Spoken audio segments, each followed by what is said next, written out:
Hello, everybody. Good evening and good day. I hope you're all doing great, and welcome to the Ask Abhijit show, the latest episode. I hope you're doing great. So let us see. So today is going to be a super chat live stream. I will take questions about essentially any topic. Ask me anything you want. I'll try my best to answer your questions. Before we get into that, let me see who all is there on the live chat.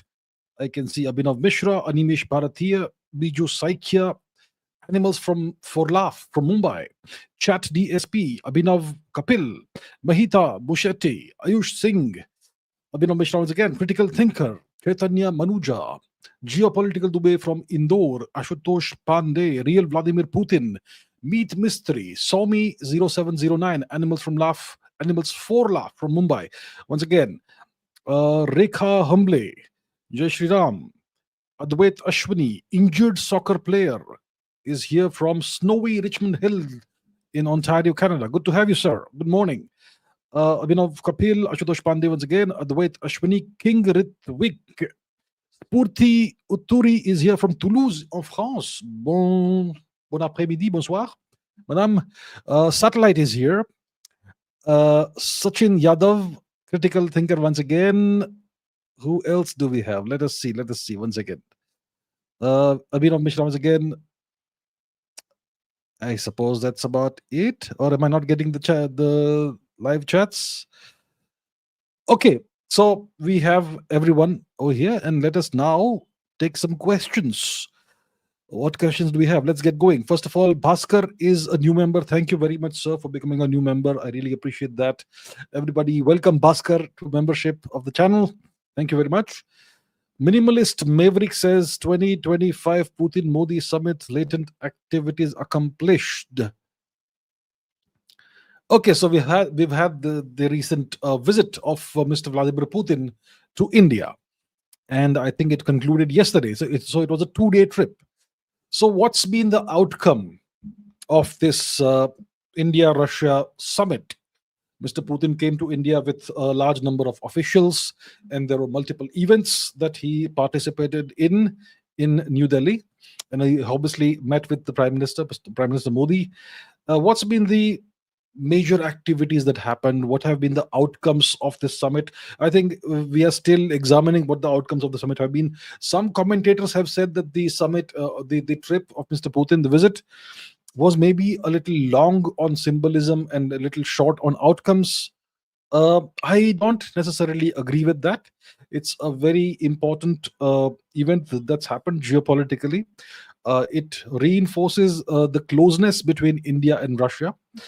Obviously, we haven't seen any major announcements of any major, let's say, military deals. For example, people were speculating maybe the Sukhoi 57 deal will be announced. That's not happened. Maybe some kind of deal about the S-400 will be announced, or S-500. That's not happened. But maybe that's not how the government of India works. Maybe it's not like, see, when someone like Trump visits a place, he wants to go back with a set of accomplishments. I got this done. And he wants to, tell his people, I got these things done. I got this much money for the United States. If some other country's leader comes to India or goes anywhere else, they also want to go back with a set of things that they got done. I think when it comes to India and Russia, it's a very old relationship. It's not like we are getting to know each other, so we need to get certain things done so that we feel that there's been progress. There would have been talks between Mr. Modi and Mr. Putin. They would have discussed all the important bilateral issues. They would have discussed what's happening globally vis-a-vis the United States, vis-a-vis the European Union, vis-a-vis the Ukraine war, vis-a-vis China, and many other things. And they would have, got to understand each other's perspectives better. Obviously, they would have been, even before the meeting, they would have been in communication on a regular basis, and they would know where the two nations stand. But it's important that the two leaders connect and spend time with each other. And there have been certain outcomes that have come out of the visit so far that we can see. First of all, there was the launch of the RT India news network. So we have Russia Today, RT, which is well known. It's Russia's, you could say, global mouthpiece. It operates in English, it operates in Russian. Now it's going to operate from India as well, India specific office. So that's a significant achievement or step forward. It shows that, see, it shows that there is significant closeness between the two nations. I think there was an announcement of further India-Russia nuclear cooperation, which is also pretty interesting. What the parameters of the cooperation are going to be, we'll have to see. There's been announcements about more integrated India-Russia defense cooperation. Research and R&D is going to happen. Joint development will happen, etc. What the details are, we still have to see. But there's been multiple, you know, there's been progress on multiple fronts. So I think we still have to see what the outcomes of this visit are going to be. But it's clear that India has signaled to the world that Russia is not isolated. India and Russia have a very robust, very friendly, very warm relationship. Prime Minister Modi made it a point to go to the airport and receive Mr. Putin, which is something he rarely does for anybody else. And so I think it's still early days to see to kind of judge what the outcomes of this trip to India by Mr. Putin have been. But overall, it's been very positive. So we'll keep an eye on what's going on. Minimalist Maverick says, why doesn't Indian government make Iran our ally for India-Russia trade route? Why doesn't India make Iran our ally? So we have a good relationship with Iran. We don't have any official allies. Even Russia isn't officially our ally. We don't have any official alliance or any official treaty of alliance between India and Russia. But we have excellent relations with Russia. For all intents and purposes, Russia and India are allies. Even though they may not officially be allies, but for all intents and purposes, we are. Now, when it comes to Iran, India and Iran have a very good relationship. It's not a bad relationship. We are not on bad terms with each other. And from India's perspective, it will be beneficial for us if the current government in Iran continues. We don't want a fall of the current government in Iran and the bringing about of a democratic Iran or any such thing. Because the last time there was a different kind of government. It was pro-US, pro-Pakistan, and anti-India. We don't want that. So we already have a very good relationship with Iran. We have the Chabahar port agreement. We operate a certain amount of the certain aspects of the Chabahar port. India and Iran are cooperating in vis-a-vis Afghanistan. India and Iran are also cooperating vis-a-vis Armenia, Azerbaijan. That situation. We have various things that we are cooperating on. So you could say that India and Iran are kind of, de facto allies in certain matters. Obviously, there's going to be points of friction like you have with any friendly nation. There's going to be some points of friction. We have points of friction. Look, Russia and China are said to be great allies and great friends, right? Isn't that true? But doesn't Russia sell all kinds of frighteningly dangerous military equipment to India, which China will not like? Yeah. And still, their relationship is pretty strong, nevertheless. So that's how it is. So overall, we don't have to officially put a title of ally on somebody. Our relationship itself is what matters, not the title we put on it. See, we in India are big fans of titles and symbols, etc. And we want it to be officially declared. You are my best friend. You are my ally. We are going to be allies. You don't have to officially declare anything. Keep the relationship strong, make it stronger, and keep it going that way without going to the rooftops and shouting from the rooftops with drums and trumpets and everything. Then, we are allies. Just keep it quiet. We already have a very good relationship with Iran, and that should continue. Right, okay. Bhaskar Bandit says, Namaste, hope your health is better now. Last weekend, I wasn't very well, right? I was sneezing and whatnot. Yeah, I think it was some kind of virus or something. I'm getting over it. I think my voice is still affected. I think yesterday my voice wasn't great. I think, and probably today it's better. So overall, on the right track, sure. So for Mr. Modi breaking protocol to receive Mr. Putin, to Western politicians melting down on social media. What's your take on this historic visit of sorts? What's my take? Like I just explained, it's been a good visit.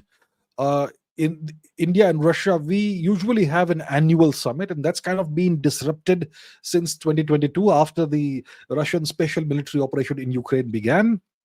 But it's good that this has been resumed now. So Prime Minister Modi and Mr. Putin have met face to face in the same room for an extended period of time. Mr. Putin has been received here, and he has participated in various events in India. And obviously, there would have been long and intense discussions between the two leaders and the two sides, which is obviously very important for a good relationship to continue. As far as the outcomes are concerned, we don't have very robust, specific, outcomes that can be listed in bullet points. But overall, that doesn't really matter. What matters is that the two leaders meet and the countries continue to cooperate with each other and strengthen the relationship. There's going to be some aspects of civil nuclear cooperation. There's going to be defense joint production and R&D, Atmanirbharta, all that stuff.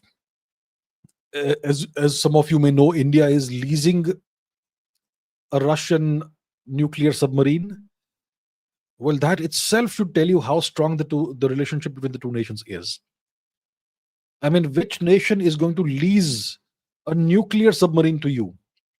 A nuclear submarine is the most coveted thing, ocean-going vessel apart from an aircraft carrier. And today, nobody cares about aircraft carriers anymore because the age of the aircraft carrier is kind of gone.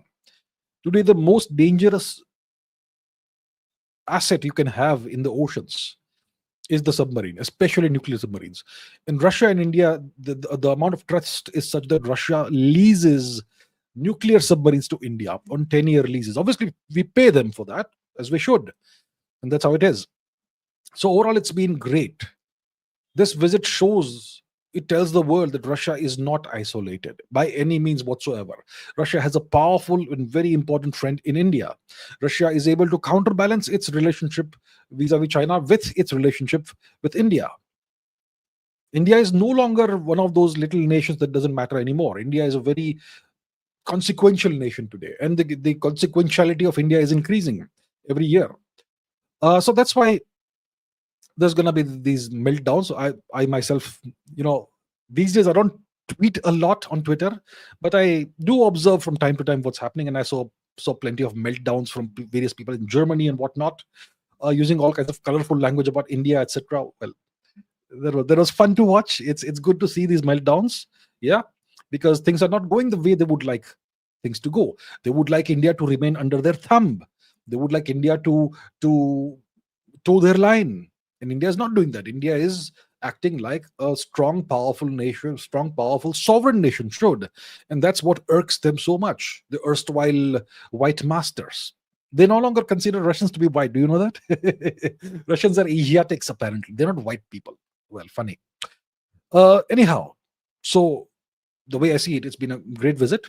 And whatever the outcomes, takeaways, etc., are going to be from this visit will be apparent over time, over a period of time, not immediately. And that's good. Okay. Gajapati Dev says, were the Gajapati kings descendants of Sri Ram? I have no idea, sir. I don't know. Sorry. I'm not aware of this. Bhaskar Bandit says, the alleged intentional disruption of certain airline, IndiGo. Yes. During Mr. Putin's visit to India is raising eyebrows. What could one hope to achieve with this act? Domestic distraction, negative optics, or is there more to the story? IndiGo needs to be taken to task by the government of India. What they have done is unacceptable. It's not like there was a sudden last-minute change of rules by the government of India which forced IndiGo to cancel flights. The government notification about the rules, the revised rules, was announced like 18 months ago or something, more than a year ago. So IndiGo had plenty of time to plan for this, but they did not. They chose to arm twist the government of India, and the government of India acts in a certain way. It doesn't do anything in a hurry. So they rolled back the rules and they allowed IndiGo to go ahead with things. IndiGo has caused tremendous chaos in the country, but there are going to be consequences for IndiGo because of what they've done. It'll happen in time.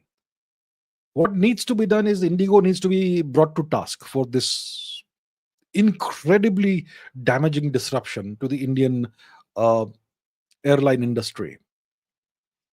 IndiGo used to be India's best budget airline until about, 2018, 2019. Very professional, always on time. They would charge for everything. That's fine. That's okay. It's a budget airline. They'll charge for everything. They'll charge for a glass of whatever. They'll charge for a piece of bread. They'll charge for each seat. Will have a certain charge.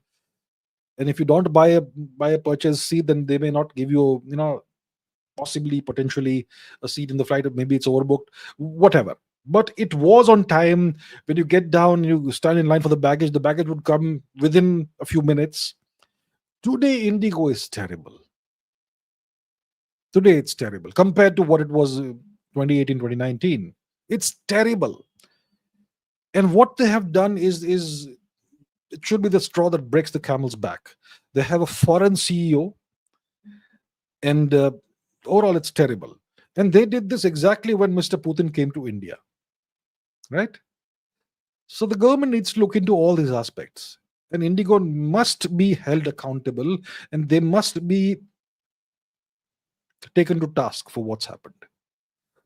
The problem is that it's become this huge monopolistic airline. Everybody by default books IndiGo because they are on time. Usually, these days they're not even on time. These days, IndiGo is never on time, and they will always blame traffic congestion, this, that, whatever. Yeah, but these days they are never on time. And when you land, when you land, it takes God knows how much time for the luggage to come. Used to be very quick, so it's never a good experience anymore traveling by IndiGo. I think it used to be a better experience traveling by Vistara, and now it may even be a better experience traveling by Air India. Or maybe I've not tried Akasa so far, and I used to avoid SpiceJet. Maybe I should try it one more time and see how SpiceJet is today. Has it improved? Because SpiceJet used to be the worst. Anyhow, I'm going into other topics here, but I think IndiGo needs to be taken to task for this. What the government should do, the government should decide. I am nobody to give them recommendations. Do this, do that. Break the airline into three different companies or whatever. I'm not going to recommend any of those things. The government needs to hold the right people accountable, and IndiGo must pay the price for what they've done. What they've done is nothing short of criminal, actually. Yeah. So what are they trying to achieve? I don't know. They obviously, it's caused terribly negative optics for India.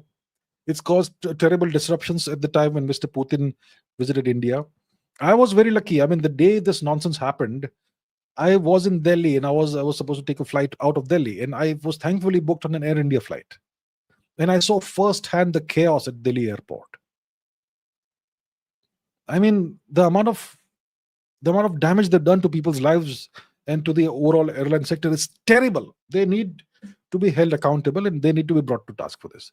I hope the government will do this in the right manner that the government should choose. Okay.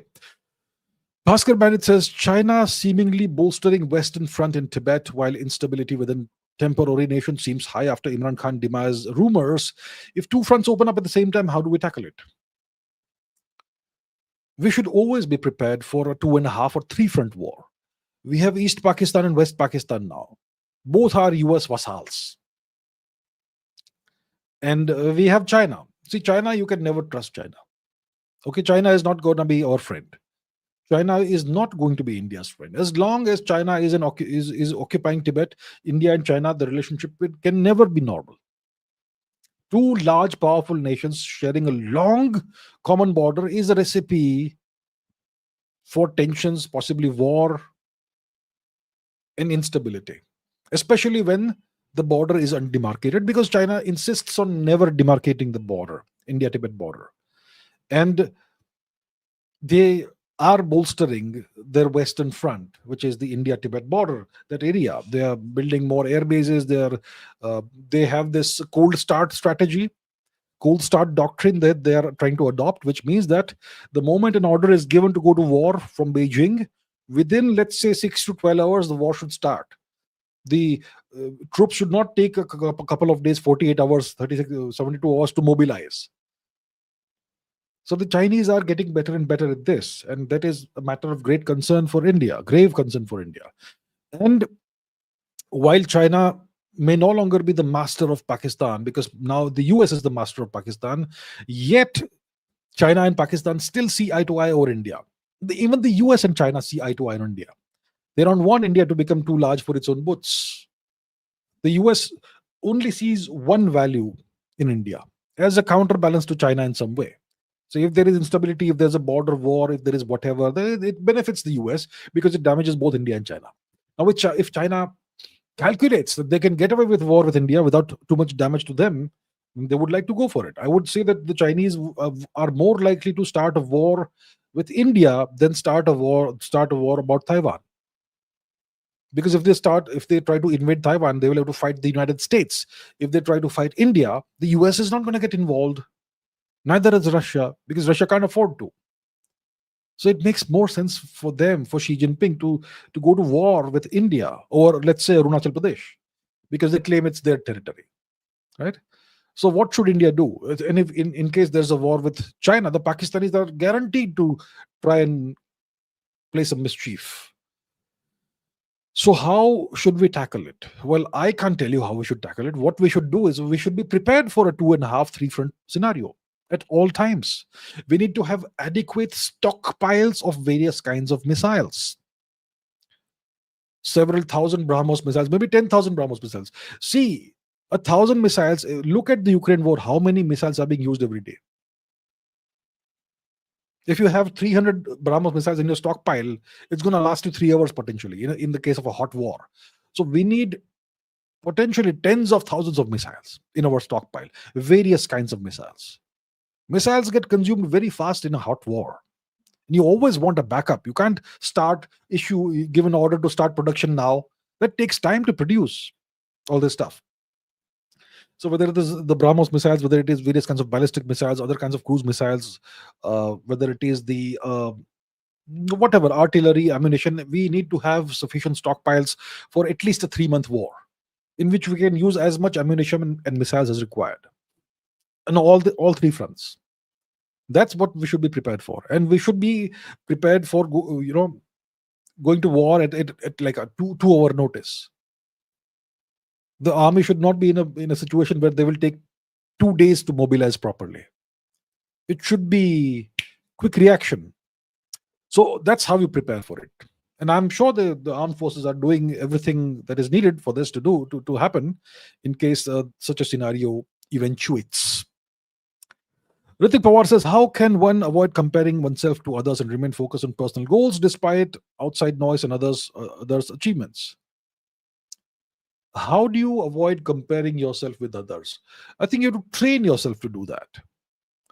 There's always the temptation to compare yourself with other people in your domain, in your industry, in whatever field you're working in. There's always the temptation. Let me see what that person is doing. Oh my God, that person is doing great and I'm not doing it. Boo hoo hoo hoo. All that stuff. So what you have to do is you have to set a goal for yourself and focus on the goal. And the goal should be something that really motivates you. You should not have to listen to motivational YouTube videos to get motivation. The goal should be deeply personal for you. It should be difficult to achieve, but not impossible to achieve. And you should break the goal down into multiple pieces. Let's say 3-month kind of quarterly targets or whatever you want to have it, and a big at the end of the year target, that sort of thing, and work towards that.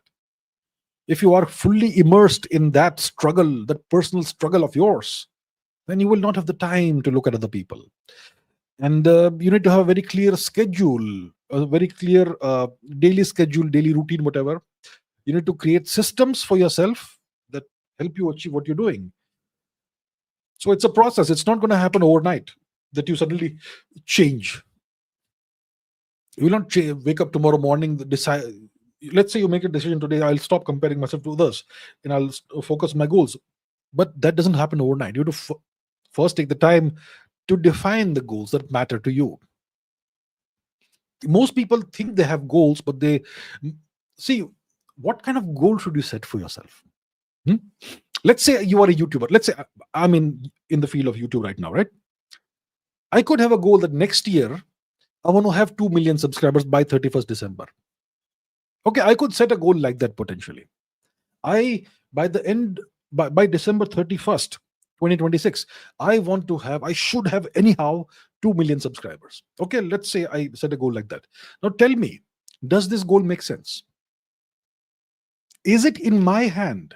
Is it in my control whether you subscribe or not? That is your decision. And there are other factors like the YouTube algorithm and various wonderful people in YouTube who have put a limit of 950,000 on my channel right now. So if I have that sort of goal, it is something that is not in my control. So that's not the kind of goal you have to set for yourself. You have to set goals for yourself that are completely in your control. So if you're a YouTuber, you can say, next year I will publish X number of videos. Or if you are in some other industry, some other business, whatever, you have to choose goals that you can achieve on by yourself without external help, because external help is always something that is not in your control entirely. So only focus on what you yourself can do and leave the rest to the gods. So when you do that, then it becomes something you can entirely control, at least what you're doing. Like Lord Krishna said to Arjun, you do your thing, forget about everything else. You forget on you focus on your karma, on your actions, and leave the phala of the actions, the fruit of the actions, to the gods. Leave it to them. That is not in your control. You do what you have to do and forget the rest. So that's what you have to do. That's the philosophy you have to adopt. And so set big goals that you can achieve on your own, what things you will do, and that is definitely achievable. So once you realize that maybe in the past I was setting goals that are not in my control, and now I'm setting goals that are 100% in my control, that will give you that extra motivation, and then you just focus on that. So that's kind of how you do things, and even that is difficult unless you create systems. Systems that take you towards that goal. That's a whole different topic. So that's what you have to do, and it's a process. You learn over time. You're not going to learn by watching a YouTube video how to do these things. You're not going to learn by reading an article how to do these things. You're going to have to start working on that. Try things, maybe fail here and there, maybe then make improvements, and maybe in a few months you will have a system that actually works, and then you will be on track towards your goals. That's how we do it. So all the best, Ritik. Do well, achieve your goals. Minimalist Vivek says, Balochistan and Sindh have 90% Islamic population. How to prevent Bangladesh 2.0?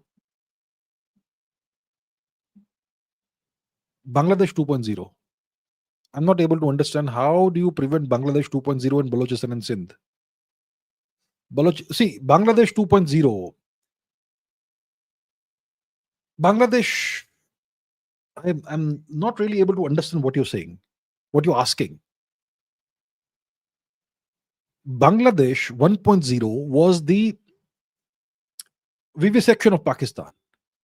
We defeated Pakistan in 1971 and broke Bangladesh away from Pakistan. And converted East Pakistan into Bangladesh. So you want to prevent that from happening in Balochistan and Sindh? I'm not really sure what you're asking. Maybe if you can phrase your question properly, then I'll be able to understand what you're saying, sir. Sorry.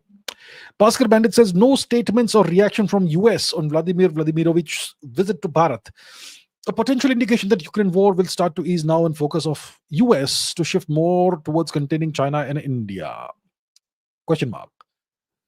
See, I'm not surprised that the US has not issued any statements about Vladimir Vladimirovich's visit to Bharat. Obviously, this is a bilateral matter, and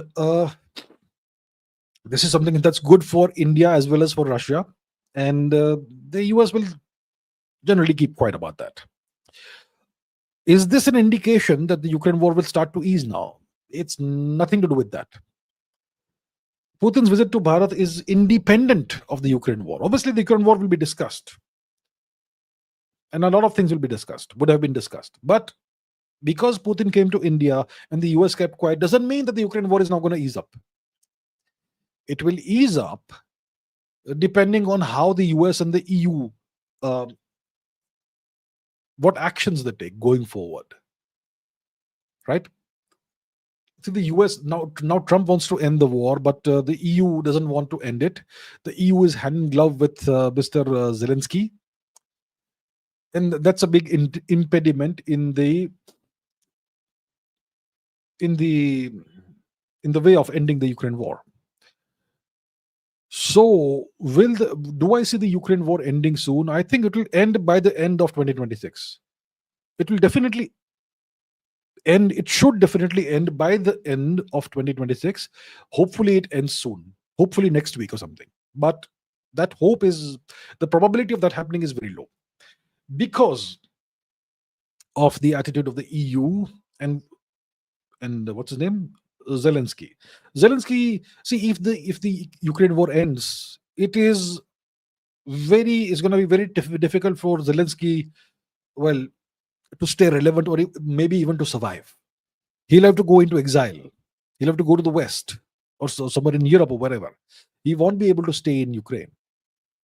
He will lose all the power that he has. He will lose whatever sources of income he has. I'm sure he has amassed tremendous amounts of money and whatnot. So the end of the Ukraine war is going to be something that will be very dangerous personally for Mr. Zelensky.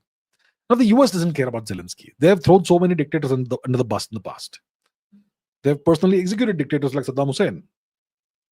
And they've had people like Gaddafi taken out and so much more. So the US doesn't care about Zelensky. He's just a disposable pawn for them. But for Zelensky, he matters, right? And the EU, all those little puppet minions who are the leaders of the EU nations, they are hand in glove with Zelensky. They want him to remain relevant and in power. And the US will have to manage that.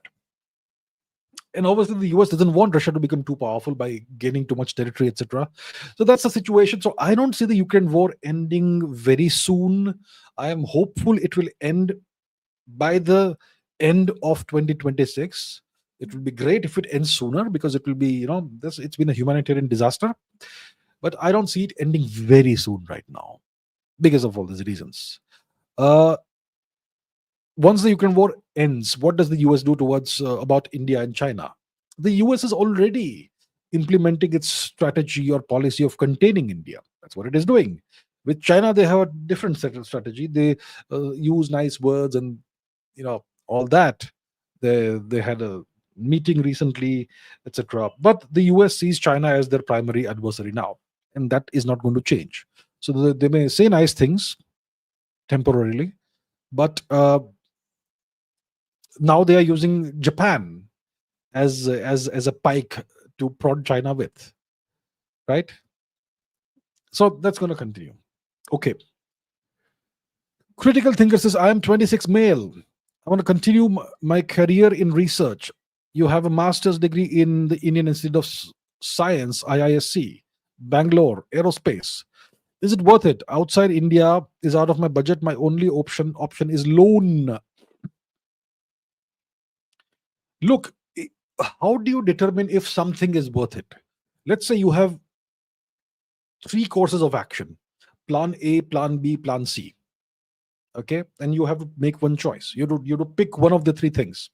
And if you pick one of the 3 things, maybe if you say, let's say you pick plan A, then maybe plan B, plan C after 6 months, after 1 year will not be available to you. So you have to make a careful decision what to do in life. I'm 26. I'm no longer 18, and I have a master's degree in aerospace from the IISc, which is good, which is a great asset to have. And I want to continue my career in research, aerospace research, I assume. And going out of India is beyond your budget, unless you take a loan, which is obviously a gamble, potentially a gamble. What should you do? So how do you determine which is the best option? The best option is going to be something that's going to be valuable for you for a long time. You have to start with the most practical questions. Whatever option you take, is it going to give you sufficient money to live a respectable, etc., good lifestyle? Or will you have cash constraints or whatever? Let's say you want to continue a career in research within India. So if that is the choice you want to make, will that give you a stable career with a good income, with a good salary? That's the question. Then how do you answer the question? You ask yourself, how many aerospace startups and companies and institutions do we have in India? We have DRDO, we have HAL. These are government-run companies, institutions, and to get into that, you have to go through God knows what way. Then you could perhaps go into some university in case there is some research being done in India somewhere. But in Indian universities, research is trash mostly. In 98% of India's universities, research is there's no research happening. It's only namesake research. Then what about startups? How many startups do we have in India that are doing high quality research in the aerospace domain? I am not sure. So I have not looked into these things, so I can't give you specific answers. But this is how you have to look into it. And let's say you have X number of good high quality aerospace startups or companies in India where high quality research is happening. Then the question is, will you be able to get into that based on the qualifications that you have? Clearly, a master's degree from the ISC is a very good qualification. Maybe you'll be able to get into that. Sure. Will you then have long-term job stability, or will you have to do job hopping from one place to another every 1 year, 2 years? Is that going to be a potential situation? And will the salary be good enough? These are the questions you have to ask yourself. So I don't have the answers because I've not done any research in this field. So I can't say, but this is how you have to approach it.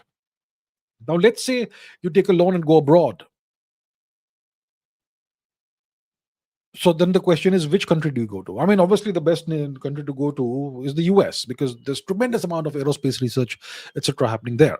But the US doesn't like immigrants anymore. So what about some other country? What other countries are there? And if you go and get a job there based on your qualifications, then how long will you be able to hold on to the job?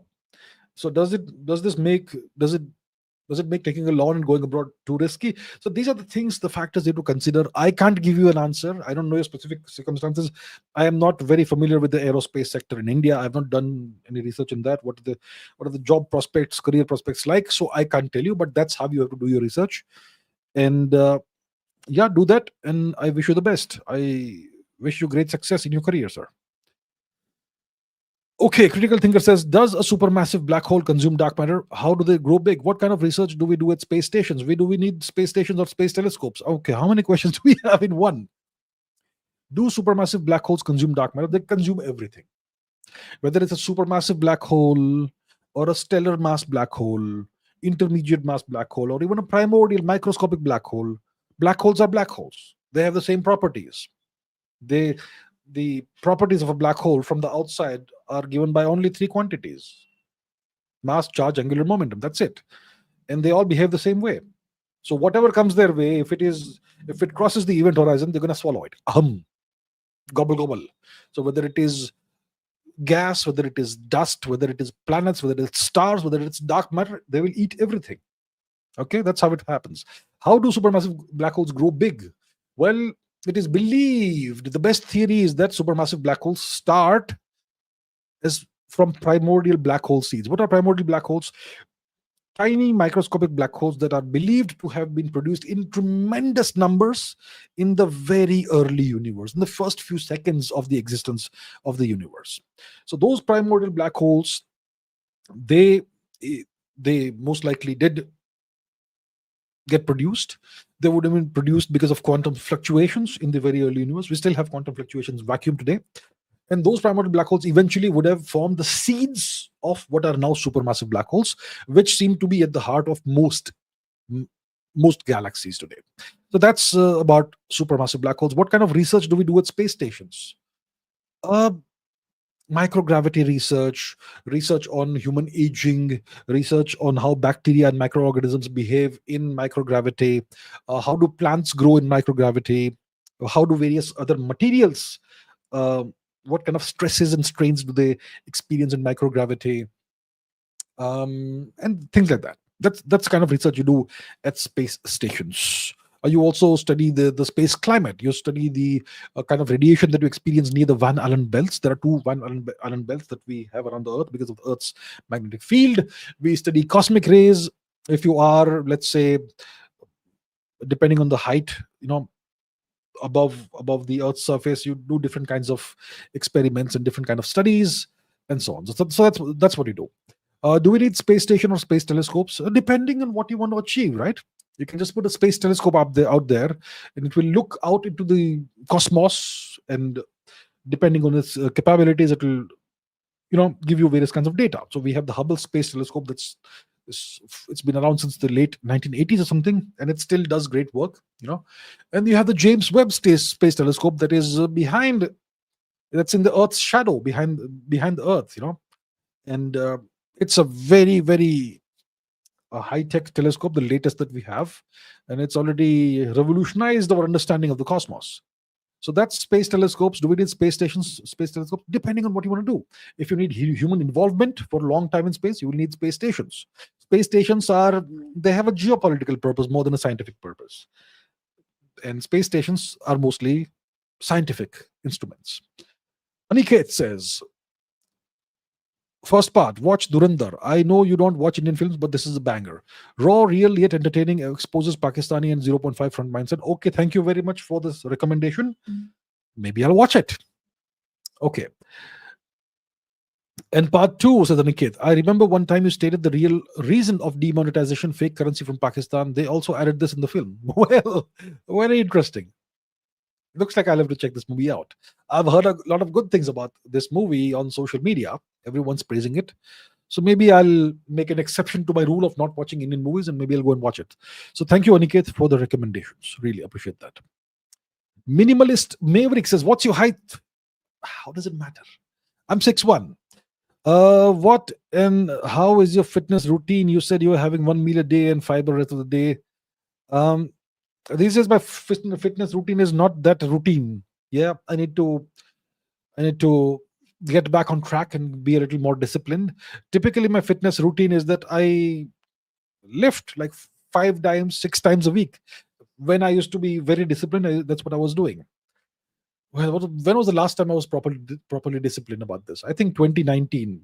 It's been like 5 years since I've been reasonably undisciplined about this. After the pandemic happened and the gyms shut down for like 2-3 years, yeah, that totally disrupted my fitness routine. Until 2019, I was super jacked. I was. Today, not so much. Yeah, and yeah, it's not always 1 meal a day for me these days. I need to get back on track on those things. Yeah, so typically I would eat 1 meal a day. I would make sure I get 150 plus grams of protein, maybe almost 200 grams of protein. I don't have fiber the rest of the day. No, I don't. If I eat one meal a day, it's 1 meal a day. I eat whatever I eat within a 1 hour window, and that's it. Done, and don't think about food after that. And I would lift 5 or 6 days a week. Different routines. I have my own. I understand how my body works, and I have my own 6-day, 5-day or 6-day split routine. Various body parts, various kinds of exercises. I prefer barbells over dumbbells. Just a personal preference, that sort of thing. And you are 5'11", 119 male, jacked. Outstanding. I really appreciate being jacked. Yeah, you should be. See, about being jacked, you don't have to be ripped. You don't need to have like 5% body fat or 10% body fat. It's okay to have 15 or even 20% body fat, but you need to be physically strong. You don't have to be able to show all the striations in your pecs and traps and all that. You don't need to do that. Your abs don't necessarily need to be clearly visible, but you need to be strong. So there's 2 terms. One is jacked, one is yoked. You should be yoked. You should be able to lift heavy weights. When you have the capacity to lift really heavy weights, I'm not saying 500 kilos or something, but like unreasonably heavy weights, like 150 kilos or whatever, deadlift, that sort of thing, then that gives you a totally different kind of confidence. So that's what you need. The point is, it's not why do you lift, why do you get strong? It's not to beat somebody up. It's not to have a certain appearance. It's just to feel great about yourself. It's just to know that if needed, I can do things. That's another thing. So that's the whole point of getting strong. The objective should not be to show an 8-pack or to have clearly visible striations in your various muscles, etc. The objective is to get strong, like really strong. That's the objective. That's how I see it. Anyway, it's up to you. If you want to have an 8-pack and whatnot, all for it. It's entirely up to you. But my philosophy is get strong, like really strong. You don't have to be ripped down to the bone marrow. Tanmay Deshpande says, big fan. As we know, our history is in. Thank you. I want to ask about Pavan Kind. Yeah. In my opinion, the greatest battle ever with 270 Marathas versus 15,000 Adil Shahis. I assume non-Marathis do not know about this. No offense. I have not studied Maratha history in detail. So, yeah, I don't know anything significant about Pavan Kind. It's one aspect of Indian history that I am yet to study in any kind of detail. I have the books. I have acquired the books. And the books that I see, there is this writer, Italian writer, Umberto Eco. He had this concept called the anti-library. So he owned, I don't know, tens of thousands of books. And many of the books that he had in his bookshelves, he had not read them yet. So the question is, why would you buy books why would you keep buying books when you have so many books you have not read? And the point is that it kind of tempers your ego. That there's so much that you don't know about. And it also motivates you, get the work done, find the time to read this book, that book. I've been waiting to read that. So I also have that sort of concept. If you look at the books here, all the physics books, I've chewed through them multiple times. But there are other books that I have in other parts of my library and other library in other rooms that I haven't read yet. And I still keep ordering books from time to time. So yeah, so I have read more books than I own, and I own more books and I buy more books than I can read, essentially. But yeah, so I have books about Maratha history, but I haven't gone around to reading them yet. So that's why I won't be able to answer this question, but sounds really interesting, and hopefully I can soon find the time to read about this. Biju Saikya says, will AI ever become conscious like humans? I'm not sure if AI will be conscious like humans. It's possible that AI could become self-aware. Maybe it is self-aware and we are not aware of it. See, there's something called the Turing test. The great English computer scientist Alan Turing came up with this concept. So the Turing test is that, let's say you have a curtain, okay, and you don't know what's the other side of the curtain. You only have a screen on your side and a keyboard, and you can type stuff into the keyboard and see it displayed on the screen. And you press enter and you're asking a question to whoever is on the other side, and then whoever is on the other side will respond to you. And based on the interaction that you're having with whatever is on the other side, if you can't tell whether the entity on the other side is human or not, then whatever is on the other side has passed the Turing test. If it's a computer, it's passed the Turing test. So today we have a situation where AI has passed the Turing test. Most people who are not aware of how AI talks and communicates won't know whether it's a person or not. AI can be really profound these days in its communication with humans.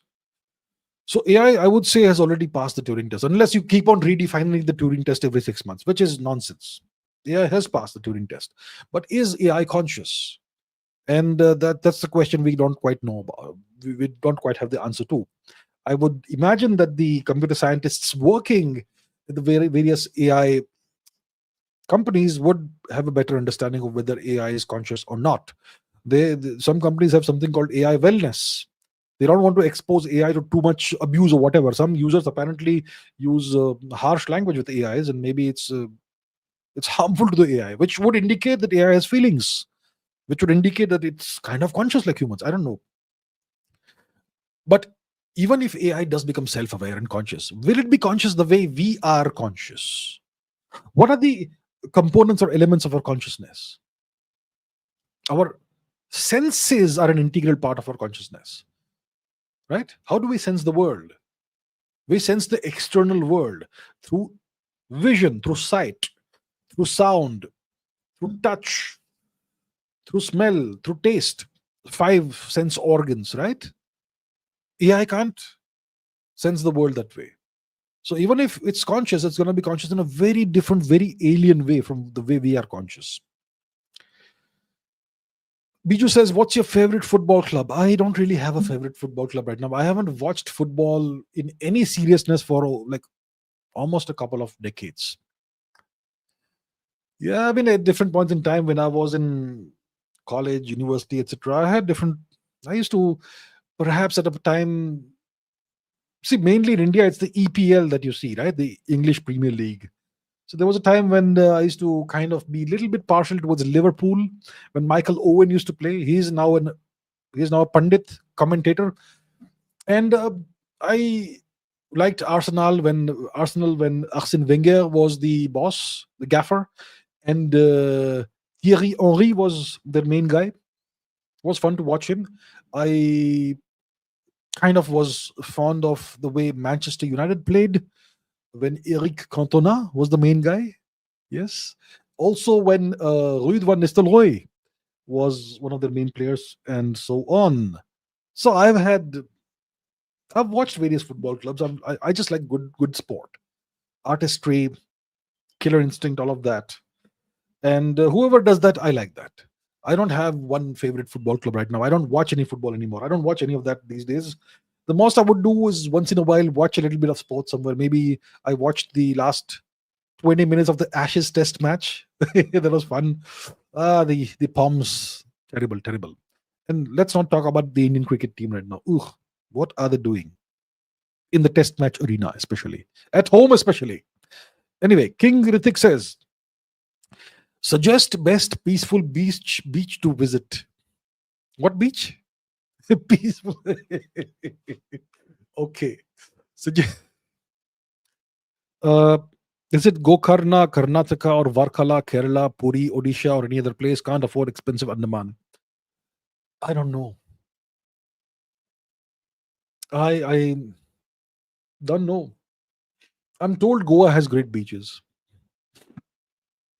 but I'm sure there are lots of other places in India that have great beaches too.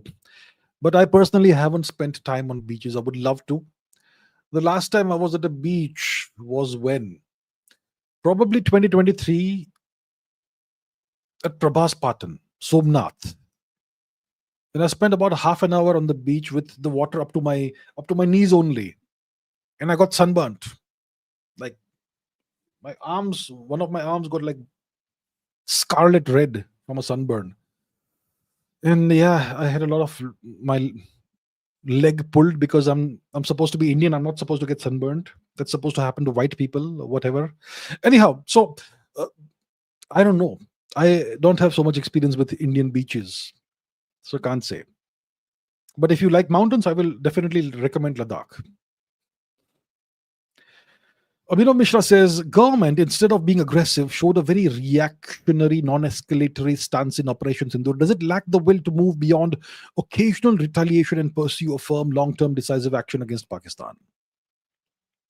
See, we have to remember that we have allowed this goddamned temporary artificial nation to acquire nuclear weapons, whichever way they acquired it. We could have ended that nuclear dream of theirs in the 1980s. We should have done that. How can you allow a terrorist nation to acquire nuclear weapons? So we missed the bus. Today it is a nuclear weapon state. Whether they acquired the nuclear weapons from China or North Korea or most likely from the United States today, it doesn't matter. It's a nuclear weapon state. And that's why we have to be careful. That's the first thing I can tell you. That we have to take this matter seriously, that they have nuclear weapons. You just start bombarding everything, maybe they will be tempted to launch a nuclear weapon at you. Now the question is, do we look, Pakistan launching nuclear strikes on India will maybe cause significant damage to a few Indian cities. They will want to strike at the major Indian cities, sure. Of course, India can take the damage. It will be horrific damage. But that will be the end of Pakistan because we will wipe them out. But the question is, will it not set us back like a decade or two economically? Right? I'm sure we may even be able to intercept most of their nuclear missiles or whatever. But even then, do we want to take that risk? Even if we flatten Pakistan, but we have lost a few cities, it will not feel like a victory for us, right? So the point is, how do we deal with this nation?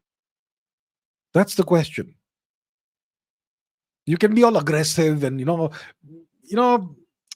See, the problem with these Indian analysts is that they think that war is harsh words and robust language, all that. Humne inko tod diya, muh tod, jawab de diya, blah blah blah, etc. That's not war. That is just you hankering after views on YouTube. That's all. I mean, they turn everything into entertainment. Everything has to be entertaining for the viewer. But that's not the reality of the world. The reality is that we have to manage the risks. And we have allowed the Pakistanis to have nuclear weapons. So now what do we do about this? The best thing is to have Pakistan break up from within without us going to war with them. And if we do fight a war, it has to be a very rapid blitzkrieg kind of war, which ends in maximum 48 hours. So I think in Operation Sindoor, the objective was to give a bloody nose to Pakistan by destroying a bunch of terrorist camps and killing a few hundred terrorists and maybe doing a little more damage. Beyond that, it wasn't. I was hopeful that we'll take some portion of POK or something, but clearly that was not the military objective. So it's not like India lacks the will to move beyond occasional retaliation, etc. It's like most likely Operation Sindoor had limited objectives just to give Pakistan a bloody nose. There was no objective of taking territory back from Pakistan. And there was no objective to end in a regime change in Pakistan. So it was a limited operation, right? But the next time some territory should change hands. You can't have a score line in a India-Pakistan war, 7-0 or 3-2 or whatever. You shot down these many planes, we shot down these many. That's not how a war works. So hopefully next time there'll be a different kind of outcome. Ritik Pawar says, what are the top 3 biggest blunders India did in the last 75 years? Number 1, okay, in no particular order, we allowed Pakistan to acquire nuclear weapons. I mean, what the hell was that? Yeah. Secondly, we did not weaponize our nuclear capabilities in 1974. Why? We tested a nuclear weapon in 1974, then we went to sleep until 1998. If we had tested nuclear weapons 30, 40 times by 1998, then we would have been regarded very differently today. Right? It would have made India a way more powerful nation a long time ago. There is that. What other blunders? Allowing 100 million Bangladeshis to enter India and settle down in various parts of India. What the hell is that? Right? And lastly, we did not decolonize at all. We are more colonized today than we were in 1947. They've imposed the English language all across India. You can't get a good job unless you speak English well. The education system is further colonizing us. The entire bureaucracy, the entire Indian state apparatus is fully colonial in nature. All the institutions were created by the British. We have never decolonized. Because of that, Indian citizens have this massive inferiority complex. And then I can go on forever. It will be more than 3 blunders, but you ask for 3, I'll give it. I'll give you 3. Okay. Al Janib says, if karma is quantifiable in the reality as we know, will Pakistan ever cease to exist with the scale of its misdeeds towards India so far, regardless of whatever reasons it gets to live another day? Look, I don't know about karma. Is karma quantifiable? Look, if karma is a real thing, hopefully it is. Yeah. That's all what our ancestors taught us. It's part of our civilizational heritage, cultural heritage, karma. Karma is a conservation law. It's a conservation law that says that the merits and demerits of your actions in the world stay with you across multiple lifetimes. That's the law of karma. And that explains actually kind of a lot of things. But it's philosophy, it's spirituality, it's religion. It's not science. But it is a conservation law. Unlike any other religion, no other religion will give you a conservation law. It's a conservation law.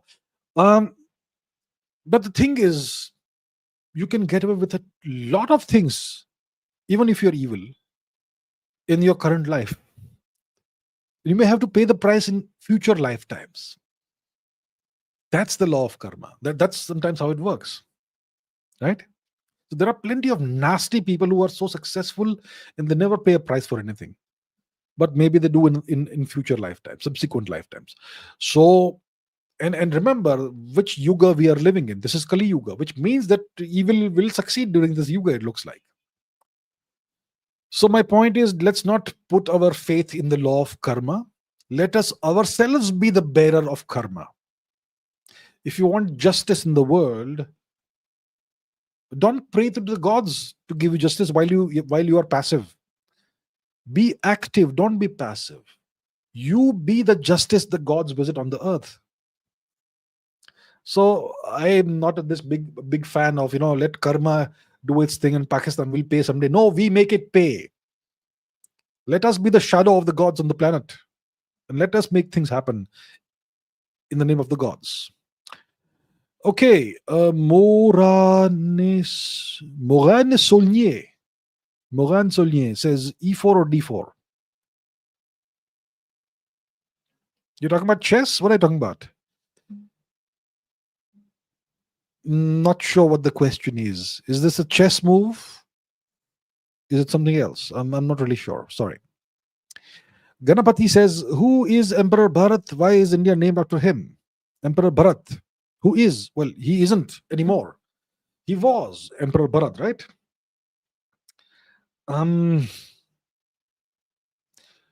One of our great kings, what was his story? Emperor Bharat. I'm a little hazy on that right now. Yeah, maybe another time. Vidhi Maniyar says, IMF has put Russia down to slow down foreign investment. IMF has put Russia down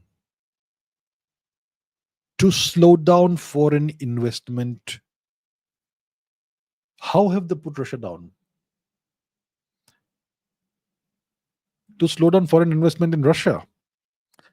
Russia wasn't anyway encouraging a lot of foreign investment, right? Once again, I'm not really sure what you are saying or asking, Vidiji. IMF, how have they put Russia down? What is the meaning of putting someone down? When it comes to animals, it has a pretty nasty meaning actually to put an animal down. I'm not very clear about what you're saying. Sorry. Biju says, usually oil-rich countries are dictatorships. Why is Norway not under a dictatorship even though it's oil-rich? Let's talk about oil-rich countries. Saudi Arabia, it's a monarchy, sure, dictatorship. Various Gulf nations, all monarchies or dictatorships, sure. Nigeria is oil-rich. Where is dictatorship? They have what seems to be some form of democracy there. Venezuela, is Maduro a dictator? Well, the US will say he's a dictator, but he was elected, right? Wasn't he? So look, if the West calls somebody a dictator, does it mean that they are really dictators? They call Putin a dictator. Putin was elected. I mean, Joe Biden, Donald Trump claims he stole the election. So that's dictatorship, isn't it? So what about Norway? Norway is a socialistic kind of nation. So my point is, there is no such hard and fast rule that oil-rich nations have to be dictatorships. I don't agree with that. So therefore, the question is moot. Norway is a socialist-leaning democracy. Of course, it's part of the EU, which means it's not really a sovereign nation. They are under a dictatorship. Norway is under the Brussels dictatorship, by the way. Brussels is a dictatorship. It's not a democracy. Madame Ursula von der Leyen, she keeps on saying dictatorship, democracy is this and democracy, and we must have democracy in the world. But she is a dictator who is imposing her agenda on the hapless people of the EU, including the people of Norway. So Norway is actually under a dictatorship. It's under the EU dictatorship. Rahul AK says, what was the entropy of the universe just after its formation, before the formation of fundamental particles? Did the formation of fundamental particles increase the entropy or decrease it? Okay, interesting question. What was the entropy? We don't know what the entropy was, but did the entropy increase? Of course it increased. Once again, let me explain what entropy is. I will try not to bring the rhinoceros down this time. What is entropy? Even those of you who have no interest in physics, I hope that I'll make this understandable to you. There is a concept called entropy in physics, in thermodynamics. Okay, what does entropy mean? If you open a physics textbook at whatever level, maybe 6th standard, 8th standard, college, whatever, they will say, it will say entropy is a measure of disorder. What does that mean? You may understand what it means if you have a background in physics. If you are reading for the first time, you'll be able to make no sense of it. So let me explain in a different way. Look at this room behind me. Very orderly room, right? I've got these books here. I've got this little rhinoceros here. I've got a couple of dinosaurs there. Everything is nicely orderly, kept in a nice orderly way. Now, if I were to bring some books down, boom, if I were to throw some clothes up here, you will immediately notice the small changes, right? If my friend the rhinoceros falls down, you will notice it. If the dinosaur comes down from here to there, you will notice it. So in a very orderly room, even small changes will be noticeable immediately by you. But let's say we are in a different room, completely messy room. Okay, the books are strewn across the floor, the books are on the bed, the clothes are on the floor, the clothes are on the bookshelves, cables hanging everywhere, dust everywhere, stationery pens thrown everywhere, absolute goddamned mess. Okay, now if I rearrange the room in a different kind of mess, will you notice? You will most likely not notice, right? So if you have a system where even small changes are easily noticeable, that system has low entropy, where even small changes become easily noticeable. But if you have a system where if you make major changes but you can't notice anything, then that system has high entropy, more disorder. This is an orderly room, that is a messy room, disorderly room. So when we talk about systems, we're talking about systems like a box of gas or a glass of water.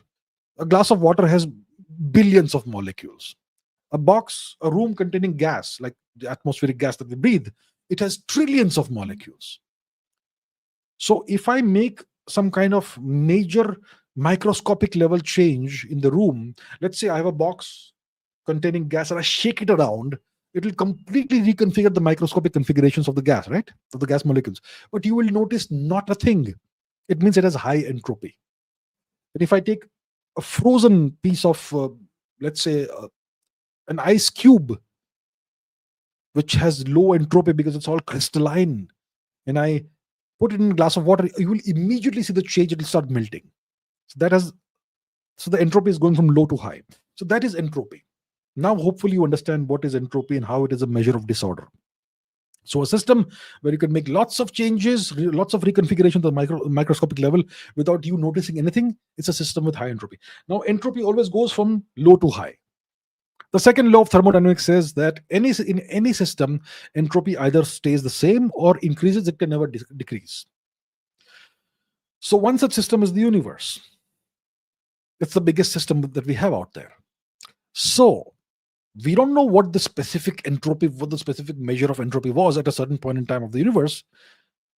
But if it is just after its formation and before the formation of fundamental particles, so the entropy of the universe before something is always going to be less than after something. Okay, so the formation of fundamental particles, etc., increased the entropy. It was not specifically the formation of fundamental particles, it was the expansion of the universe. Why did fundamental particles form? Because the universe was expanding and cooling, which caused more entropy. So overall, the entropy increased. And one of the consequences of that was the formation of fundamental particles. It's the other way around. Okay. Animesh says, mixed news about 6 Rafale getting shot. What are my views? I don't have any views on this. In any war, you're going to lose some assets. So what's the big goddamn deal? In the 1971 war, how many air assets did we lose? More than 60, 70, right? Who won the war? We won the war. If we are going to be so risk averse that we can't take a few something or the other getting shot, then we will not achieve anything in the world. So I don't care if X number or Y number or Z number of Rafales were lost or not lost. It doesn't matter. Overall, we won the 3-day war, Operation Sindoor. We did way more damage to Pakistan. And where is the evidence of these destroyed Rafales, first of all? We have very clear-cut evidence of all the missile strikes all across Pakistan on the Pakistani military assets. Show me one evidence of a Rafale getting shot. So first of all, there is lack of evidence. And secondly, even if something like this happened, I don't care. We came out on top. We can buy 100 more Rafales, 1,000 more Rafales if we want to. If the government has the willingness to do it, we have the money. That's what we should be doing. Okay, UMX Gloha says, Russia co-developed the BrahMos missile, but they themselves don't use it. Why? They use the P-80 Onyx, which is the father of the BrahMos. Have you heard of the P-80 Onyx? So we use the more advanced one. They used an older one. They also use the Zircon missile, which is a more advanced version. See, P-80 Onyx. Okay, it's 800. P-800 Onyx. Yakhont. Yeah, they still use it, if I am not mistaken. It is a replacement for the Mosquito or Zaganit, and it is it's the, as you can see, it looks very much like the BrahMos, right? So the BrahMos is an advanced version of this older missile. Does it say something? Yeah, it says about BrahMos. And then they have the Kaliber missile. So the Russians use the Onyx or the Yakhont, which is the ancestor of the BrahMos, and then they have developed other missiles also, like the Zircon missile, which is a frightening missile. I'm not sure that Zircon is it a cruise missile? I think it's a cruise missile, right? Zircon missile. It's a hypersonic cruise missile. Yeah. The Russians use that. So the Russians have been developing various kinds of missiles, and they use the Onyx or the Yakhont. They use the Zircon, and we are co-developing a different version of the BrahMos with them. Next generation BrahMos. So that's how it is. Ganapati says, India Today female journalists asked retarded questions to Putin that made him snap. I did not watch the interview, thankfully. Men do diplomacy, but women get to take interviews. Men fight wars, but women get to do press interviews. State-sponsored emasculation won't end well. See, I will not want to look at this from the prism or the lens of gender. What I would say is send your best journalists. Stop talking about this gender's power or that gender's power. Give everybody the same treatment. And whoever performs best, send them to do the interview. In India, we have this thing these days of putting women forward and everything. I am not against women's empowerment, whatever. Give everybody the same right. But don't give any gender preferential treatment. That's my point. That is wrong. Then you are no longer giving everybody the same starting point in that sort of thing. There's no equality then. See, this modern feminism, 21st century feminism, is not about women's equality. It's about giving women first preference in everything, which is wrong. A society has to be merit-based. Irrespective of your gender, if you are good, you should get the reward for it. That's all. So I consciously decided not to watch this interview with President Putin because I kind of knew how it's going to go, and that's why I've also not watched that interview with Elon Musk, even though it's a male person who did that. But I kind of know how that will go also. So when you start giving preferential treatment to X gender or Y gender, it's gonna cause problems in society. Give everybody the same treatment. If a lady is better than 99 other male journalists, then let her go and do the interview. But if a male person, a man is better than that lady, then let him go. Don't give people preferential treatment based on their gender. I just don't get it. I don't agree with that. Right. So I don't know. Did these questions make Putin snap? I would not be surprised if that was the case. See, another problem in India is that overall, the quality of India's journalists is terrible. It's terrible. They just, if you go and interview the president of Russia, you need to have some basic understanding of geopolitics beyond slogans. You know, to actually understand what Putin's interests are, what Russia's interests are, where are the convergences between India and Russia. You have to understand things in detail. Only then can you have a proper conversation with Vladimir Putin. But Indian journalists are just shallow, absolutely shallow. What can I say?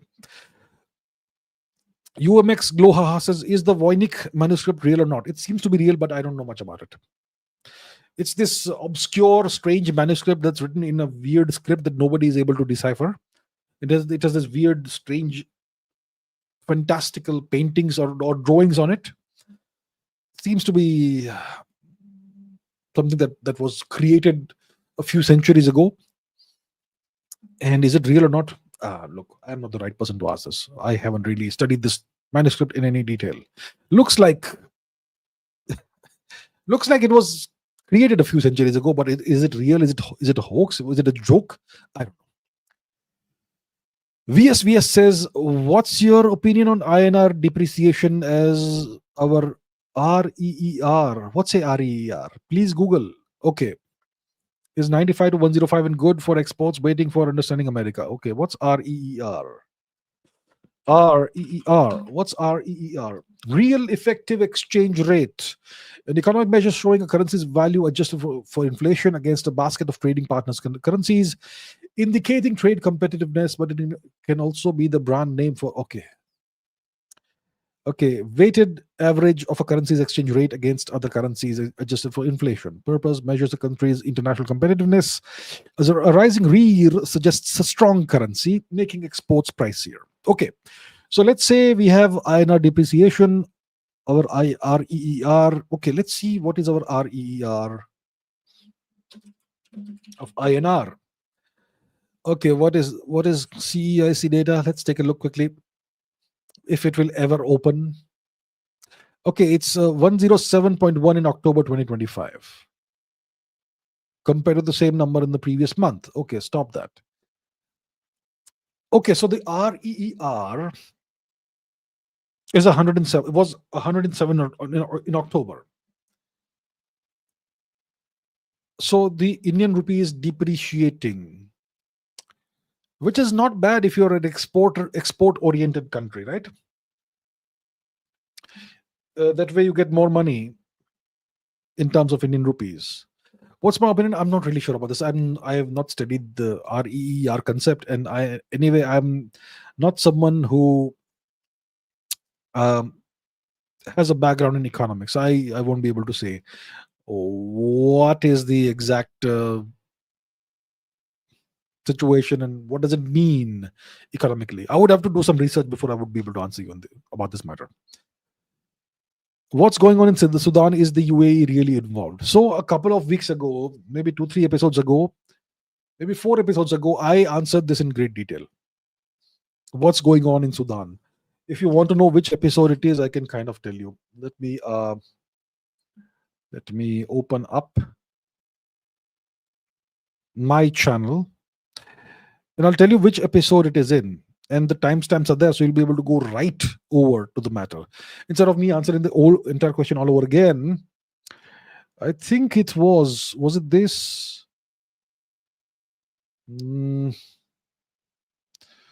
Which episode was it? It was one of these Sudan. So it was definitely not 308. Was it 307, 306? It is one of these episodes in which I have answered this question in great detail. Is the UAE involved? Who is involved, etc.? I have answered that. See, I don't know if the UAE is involved. If you want me to answer this question, it will take at least 10-15 minutes. So I took the time to answer that. So please check out one of those episodes and check out the timestamps. You will find the answer. Okay, Anonymous Scientist says, bonjour, hope you're doing great. I'm doing great. Was occupied in work and got flu. Will watch missed episodes. All right. I hope you're getting better. Even I got the flu last week. One of the live streams during the last week, I was not in very good shape. I was sneezing and coughing, etc. But you know what? Flu is a flu. It goes away. So I hope you get well soon, sir, and do watch the missed episodes. Thank you anyway, all as always, for your viewership. I really appreciate that. Thank you, sir. Um, Saswat Alims says Trump. Saswat Ames says Trump self-awarded himself the FIFA Peace Prize. Really? What is this now? Although I would not be surprised. Let's see. Trump, what did he do? Trump FIFA Peace Prize. FIFA has a Peace Prize. I was not aware of this.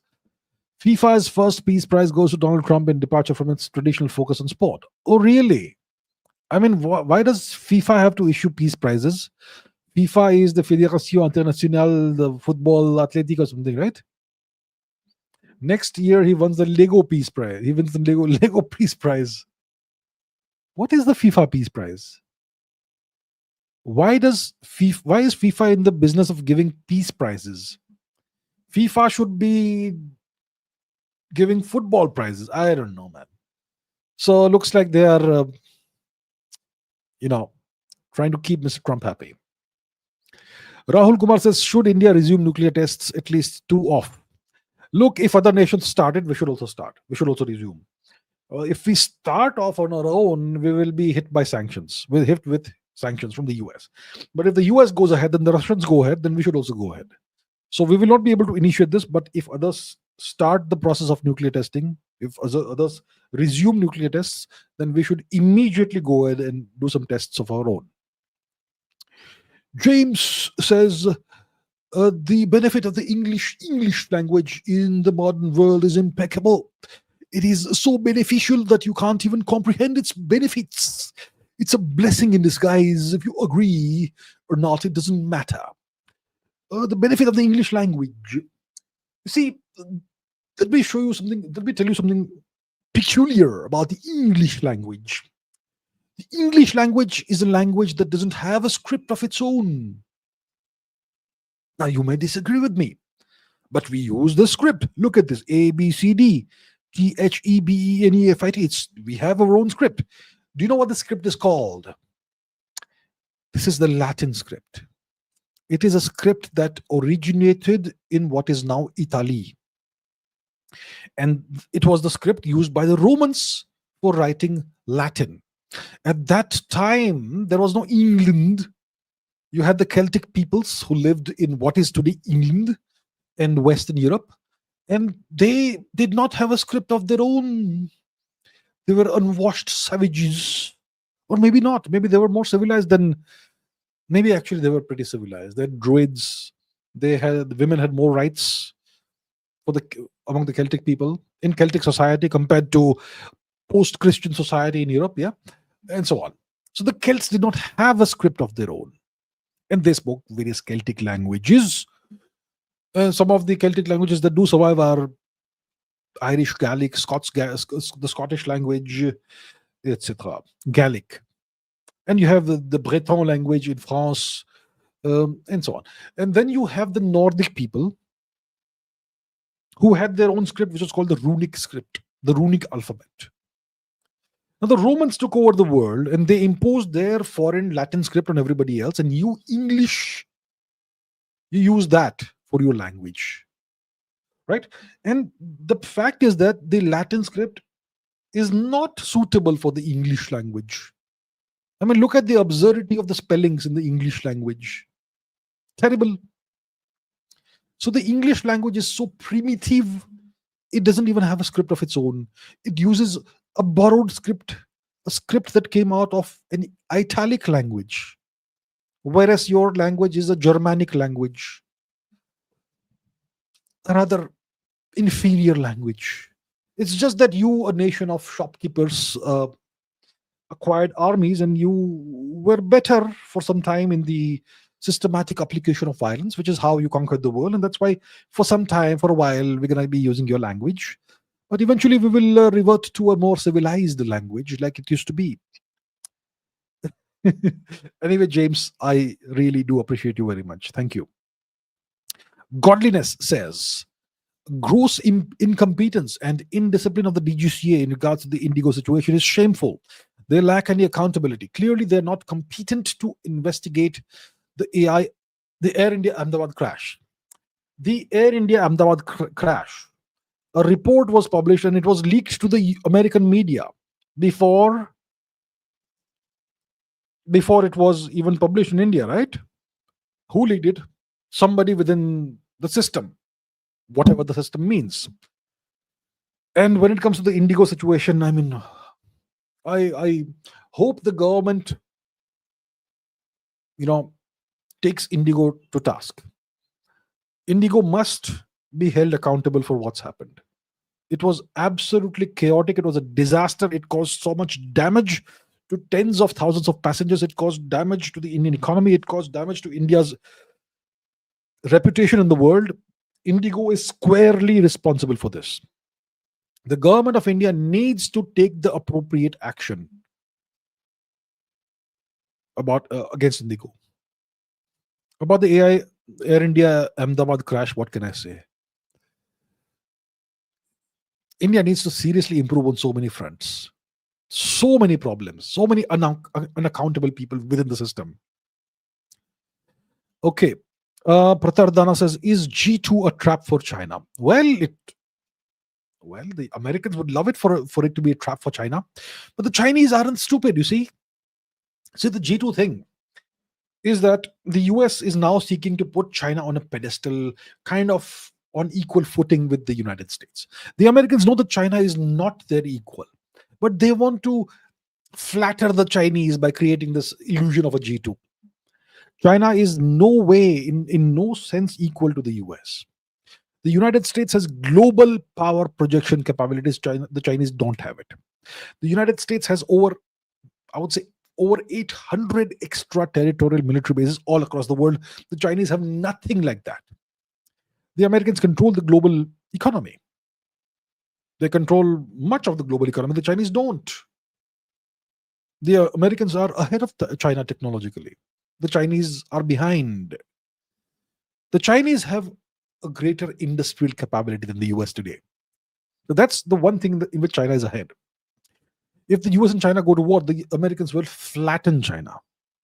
So overall, China is not America's equal. But the Americans want to, lull China into this illusory sense of, equality, etc., while they do whatever it takes to undermine China and bring it down. So yes, this title, this illusory concept of G2, it's intended as a trap for China, but the Chinese aren't stupid. The Chinese are very pragmatic. They understand what's going on, and they'll take all precautions that are necessary. VSVS says, what was your topic of research when you were doing theoretical physics? Could you explain to me, like I'm 9 years old? Question by Nikhil. Well, Nikhil, my field in theoretical physics was black hole physics and dark matter. So, like I discussed a while ago, it is very likely that in the very early universe, there was an overproduction of microscopic primordial black holes, okay, which emerged out of quantum fluctuations, whatever it is. You don't even know what quantum fluctuations are. So in the very early universe, at different periods of time in the very early universe, you had most likely an overproduction of very small, tiny, microscopic black holes. Now the question is, what happened to those guys? What happened to those ancient black holes, primordial black holes? Did they just die out because black holes evaporate?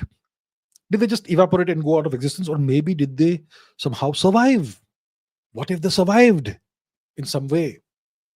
So under what circumstances and conditions would they survive? And if they did survive somehow, would they form an important constituent of the cooled dark matter that we know exists in the universe? That is the topic of my research. Okay? And the idea is that primordial black holes, these microscopic black holes, what if they would form bound states like atoms, which would be stable? What if they formed stable bound states? Then they would no longer behave like black holes. They would behave like dark atoms. They would only have gravitational attraction, no other attraction. So they would be classic cold dark matter. So what are the signatures of this kind of um, quantum mechanical object, and so on. That was the topic of my research. Hopefully that makes sense. Okay. Godliness says, can you point out some of the issues both domestically and internationally which are keeping you very worried as a human and also Indian? See, domestically in India, the fact that we have never decolonized, the fact that we are colonizing further, the fact that we have possibly 100 million Bangladeshis within India, the fact that we possibly have lakhs of you know other kinds of infiltrators like cookies from Burma and Pakistanis who are God knows in what parts of India. That is obviously very worrying. The fact that our education system is garbage, it is rotten, it doesn't address any of the real issues that need to be addressed. That is very concerning. The fact that we are technologically not relevant, the fact that we are technologically not a sovereign nation, these are very concerning issues. We are not a front runner in any technology in the world today. Very concerning. What worries me as a human being? Okay, that's about the domestic issues as an Indian. What worries me as a human being overall? The fact that there are certain forces in the world that would like to create a monoculture in the world, impose just one culture globally. That would be horrible. As an Indian, all the industrial scale mass conversions that are being funded by outside forces in India, that's concerning. The fact that it's only one or two countries that control all the technology in the world, that's very concerning as a human being, and so much more. So there are so many issues as such. So we don't want a unipolar world or a bipolar world. We need a multipolar world, ideally. And we need India to be one of the major poles in the world. Yeah, so that. Has China's economic power become detrimental to India? How can India wrestle away countries like Nepal, Myanmar, and Sri Lanka back into the Indosphere? China's economic power is going to be detrimental for India because China sees India as a problem. As long as China sees India as a problem and China has way more economic power than India, it's going to be detrimental to India. No question about it.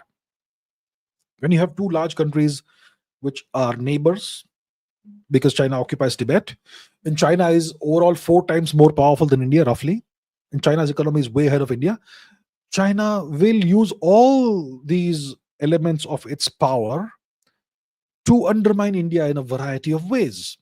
So it's obviously going to be detrimental for India, and it is detrimental to India. Now, how can India wrestle away countries like Nepal, Myanmar, and Sri Lanka back into the Indosphere? You can't wrestle without having some strength. As a wrestler, your principal asset is your physical strength.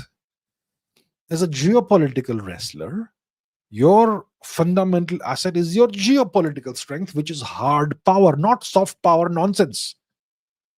Soft power is useless without hard power. So we need hard power to wrestle. What is hard power?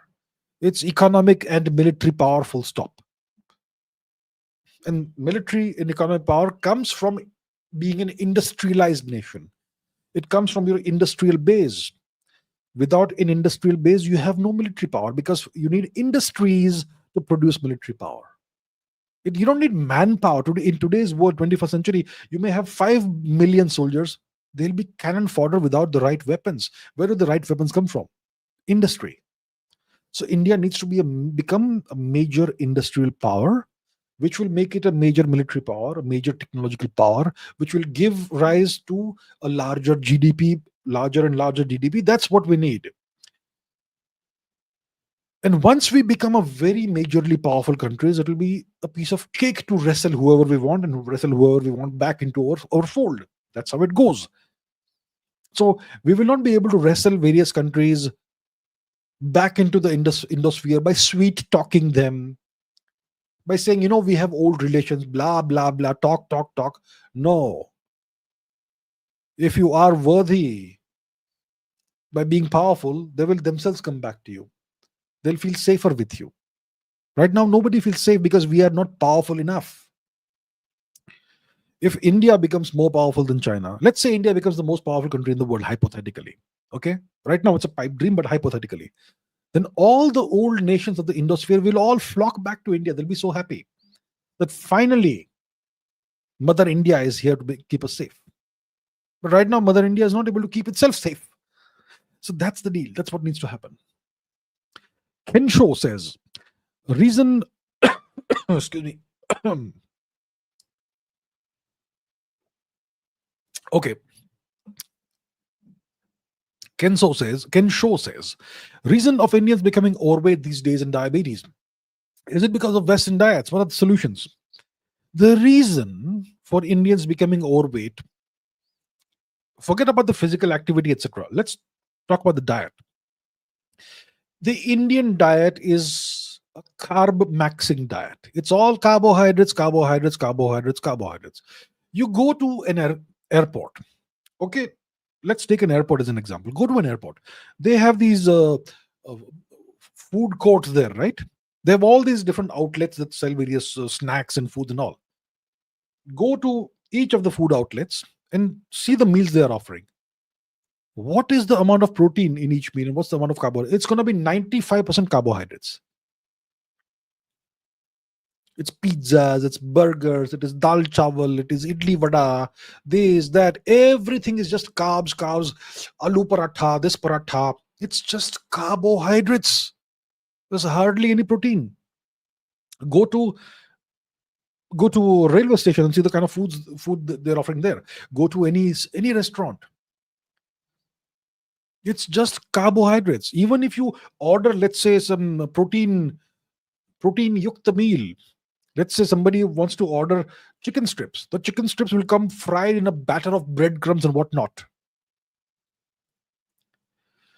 So the Indian diet is horrible.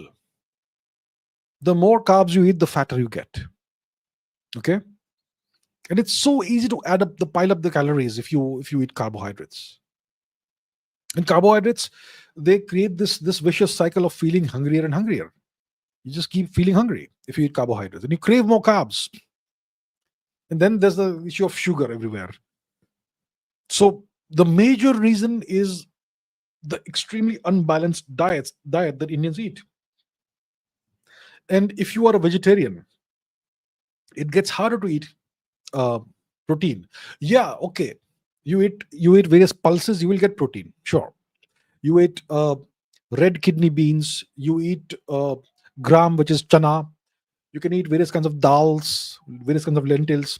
You will get protein from that. But that protein will come with a huge carbohydrate load. For each gram of protein, you will get like 2-3 grams of carbohydrates from all these lentils and all these beans, etc. So you can't eat clean protein as a vegetarian. Even if unless you are somebody who burns like 5,000 calories a day. In that case, it's fine. If you're a bodybuilder or a weightlifter or something, then you can be fully dependent on vegetarian protein. So these are the issues Indians face. And that's why most Indians are overweight. Many Indians have diabetes, less than Pakistanis, thankfully. Pakistanis somehow, I've not seen their diet, but Pakistan has one of the highest incidences of diabetes in the world. India is less of that than Pakistan. It's not because of Western diets, it's because of the Indian diet. So the Indian diet, the past 200-300 years, has been a starvation diet.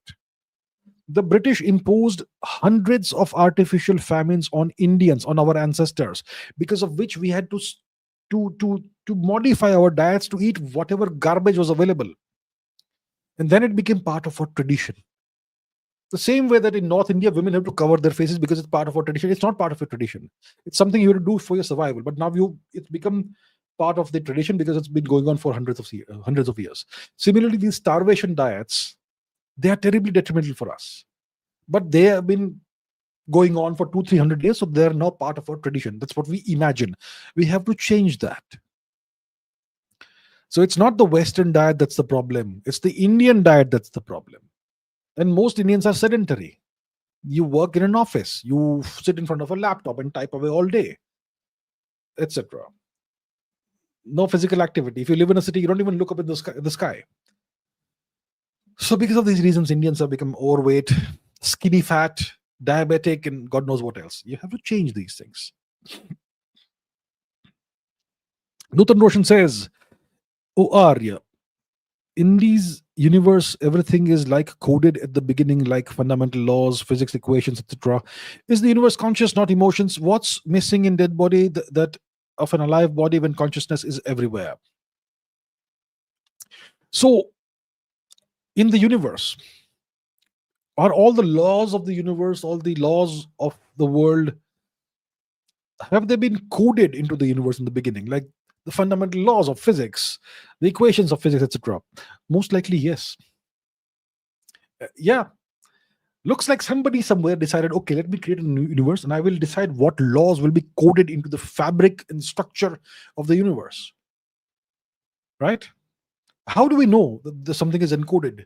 Because we see the same patterns and same regularities everywhere, which we can express in the form of mathematics. The mathematics is the clue. Mathematics is the same everywhere in the universe. 2 plus 2 equal to 4 here. It's also the same on Andromeda. It's also the same wherever any part of the universe. And the same laws and patterns that are expressed in the form of mathematics are applicable across the universe, which means something is encoded in the very fabric and structure of the universe, which kind of hints that the universe may be a simulation created by somebody. Okay. Is the universe conscious? I don't know. There are various theories that say that, panpsychism, cosmopsychism. Panpsychism means that everything has a certain amount of consciousness. Even a rock has some consciousness, very low level of consciousness, but it's there. And beings like us have way higher consciousness than anything else we know of. And there is something called cosmopsychism, which says that the universe itself is conscious, and consciousness is an inherent property of matter in the universe. And some physical configurations in the universe focus consciousness into them for whatever reason. Is it true? Is it not true? I think it is more philosophy than science. Okay. Now, philosophy is the basis of science, by the way. Science emerged out of philosophy. So when I say something is philosophy more than science, I'm not disparaging it. I'm saying that it is outside of science right now because we don't have a way of observing consciousness. We don't have a way of quantifying or even defining consciousness, right? That's why consciousness is currently beyond the realm of science. We do discuss consciousness when we discuss neuroscience. We do discuss consciousness when we discuss computer science, artificial intelligence, machine learning, even physics, quantum mechanics, sometimes. But we don't have a definition of consciousness. So when we discuss consciousness, we're not really discussing science because we can't define it, right? So what's missing in a dead body? That what is missing in a dead body when consciousness is everywhere? We don't know if consciousness is everywhere. We don't know. Science doesn't know. There are some theories, some religions, some philosophies that say that consciousness is everywhere, but we don't know. Science can't answer the question. I'm a science guy. Okay. So I can't answer that question. What's missing in a dead body? It has the same chemical constituents, the same structure, everything, but something is gone. The spark has gone out of it. What is the definition of that spark? How do we define life and death? What's the dividing line? That also we're not very clear about. That's also something we are hazy about. I mean, how do we define the end of life? Do we define the end of life as something that happens when the heart stops beating? But a person's heart, if it stops beating, you can revive the person. Even after 20 minutes, the person will come back in certain cases. The brain signals are still on. Even after a person's heart stops beating, the brain signals still persist for like more than 1 hour, sometimes 2 hours in some cases. So what is the definition, dividing line between life and death? That also we are not very clear about. Consider viruses. What's a virus? A virus is an organism that contains DNA or RNA, which means it has the basic ingredient for life, DNA or RNA. But viruses have many properties that are associated with crystals.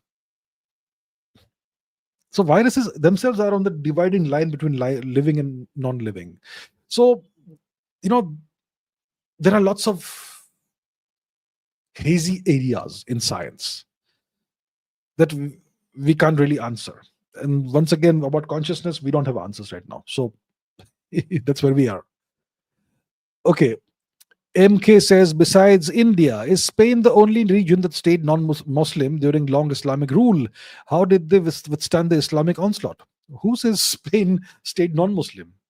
Lots of Spaniards were converted to Islam. Lots of them. And they were then considered to be Moors.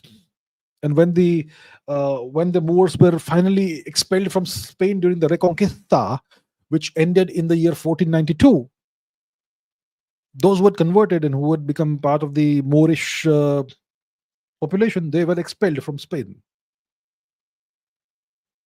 So it's not like Spaniards weren't converted. Lots of them were converted to Islam. It did not stay non-Muslim, but it expelled all Muslims, and eventually even the Jews were expelled. The Sephardic Jews were expelled. So that's what Spain did. So I would not agree. And once again, when it comes to India, who says India stayed non-Muslim? If you look at the Indian subcontinent, I would say more than 30% are Muslims, maybe even close to 40%.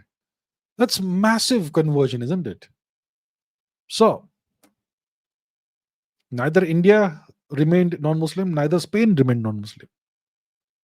But Spain took a different approach to what India did.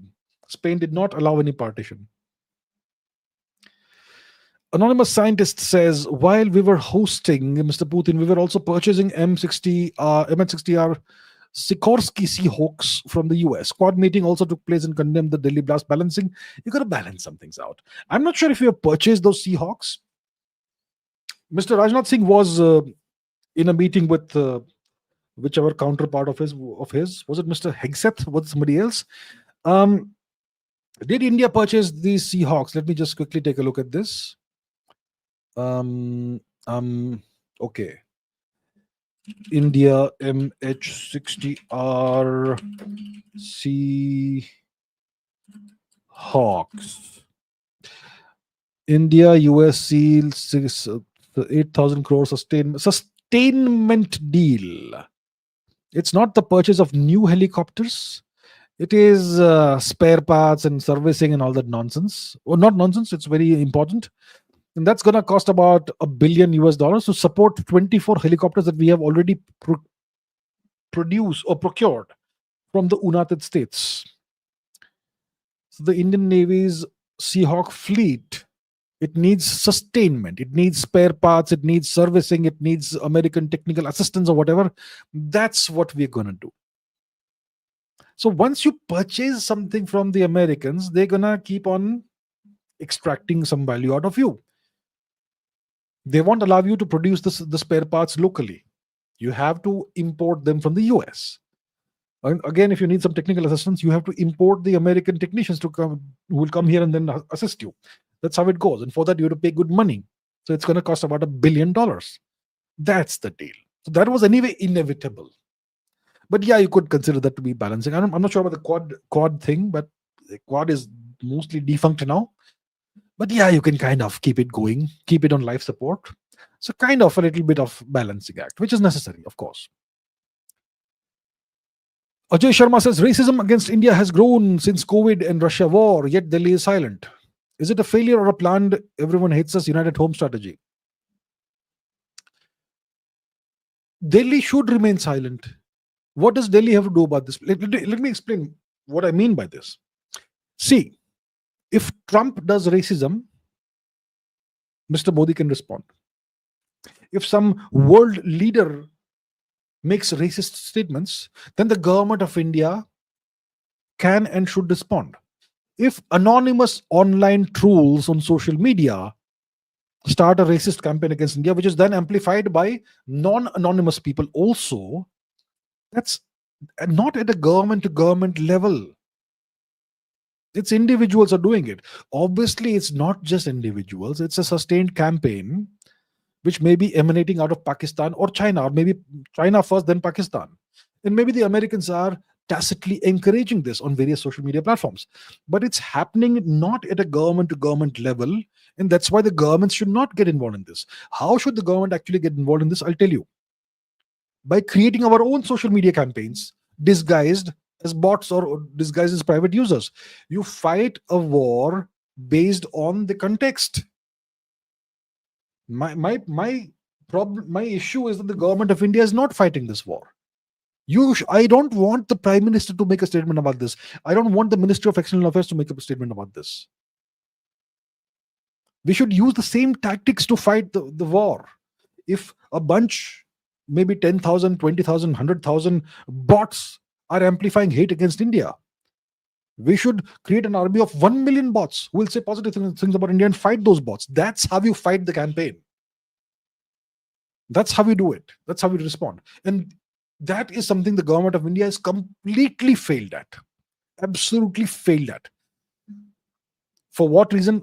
Beats me. I don't get it. So it's a massive failure by the government of India. So I don't expect the government of India to issue statements at the Ministry of External Affairs level or the Prime Minister's level or whatever.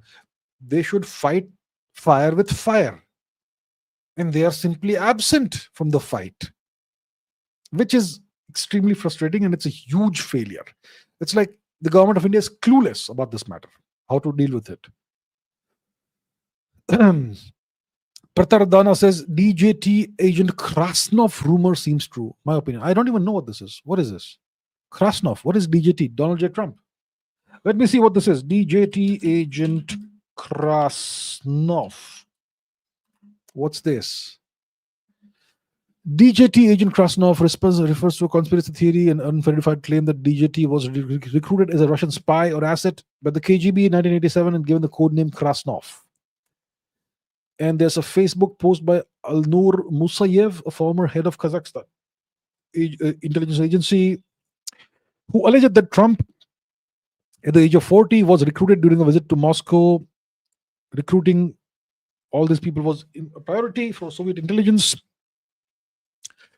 Trump's personal file as resident Krasnov has since been removed from Russia's FSB. He's privately held by an associate of Mr. Putin. And it says that there is no evidence for that. Okay. I have no idea.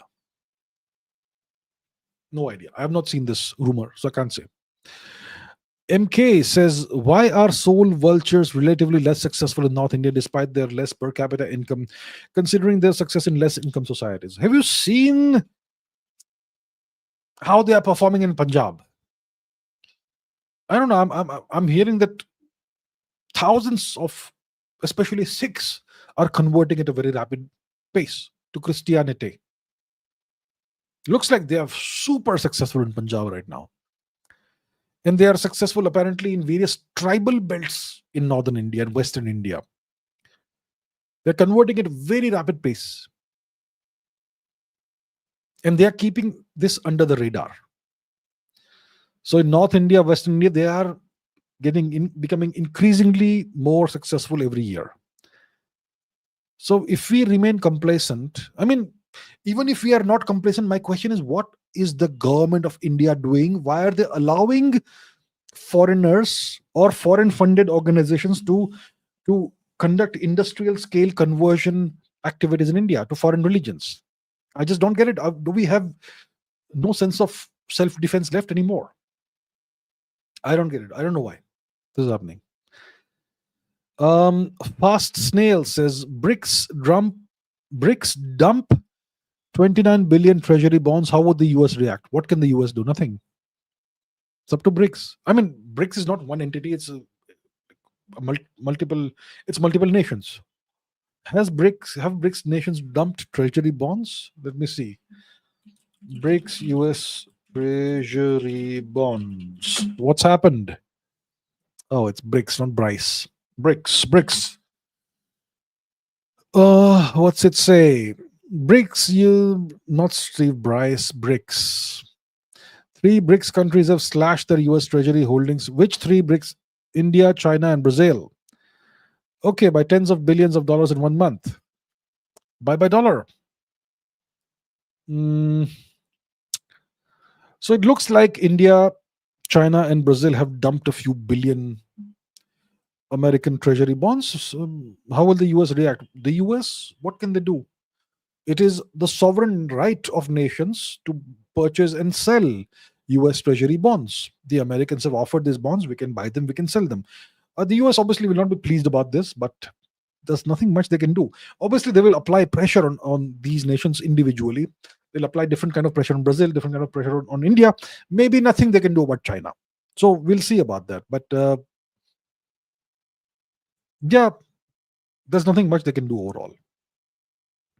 Rajat says, you remember when we discussed there is surprising alignment between CMB dipole and Earth equinoxes. I can't still find the answer. Is it coincidence? Oh yeah, I have not looked into this. I haven't looked into this. Maybe I need to take a screenshot of this question and I need to look into this when I can find the time. I am taking now a screenshot of this question and let me look into this. This is a very interesting point you're raising. So I have taken a screenshot and I will look into this. So maybe the next time, maybe next weekend, if you ask me, I will have an answer. Or maybe I won't have an answer because it looks like there's a real discrepancy here. But I will look into this matter. All right. Thank you for reminding me. This is something that's really interesting. Thank you. Anant Pratap Singh says, I am 27 male, commercial pilot license holder. Taking everything into account, I will be into airlines at 29, start earning as co-pilot. Feeling late in life. Well, I would say better late than never. At the age of 29, you're just starting off in life. Yeah. If you start at 29, you have another 30, at least 30 years of flying you have to do. You can achieve a lot. You could even save up some money in 10 years and start a business of your own or God knows what, whatever you want to do.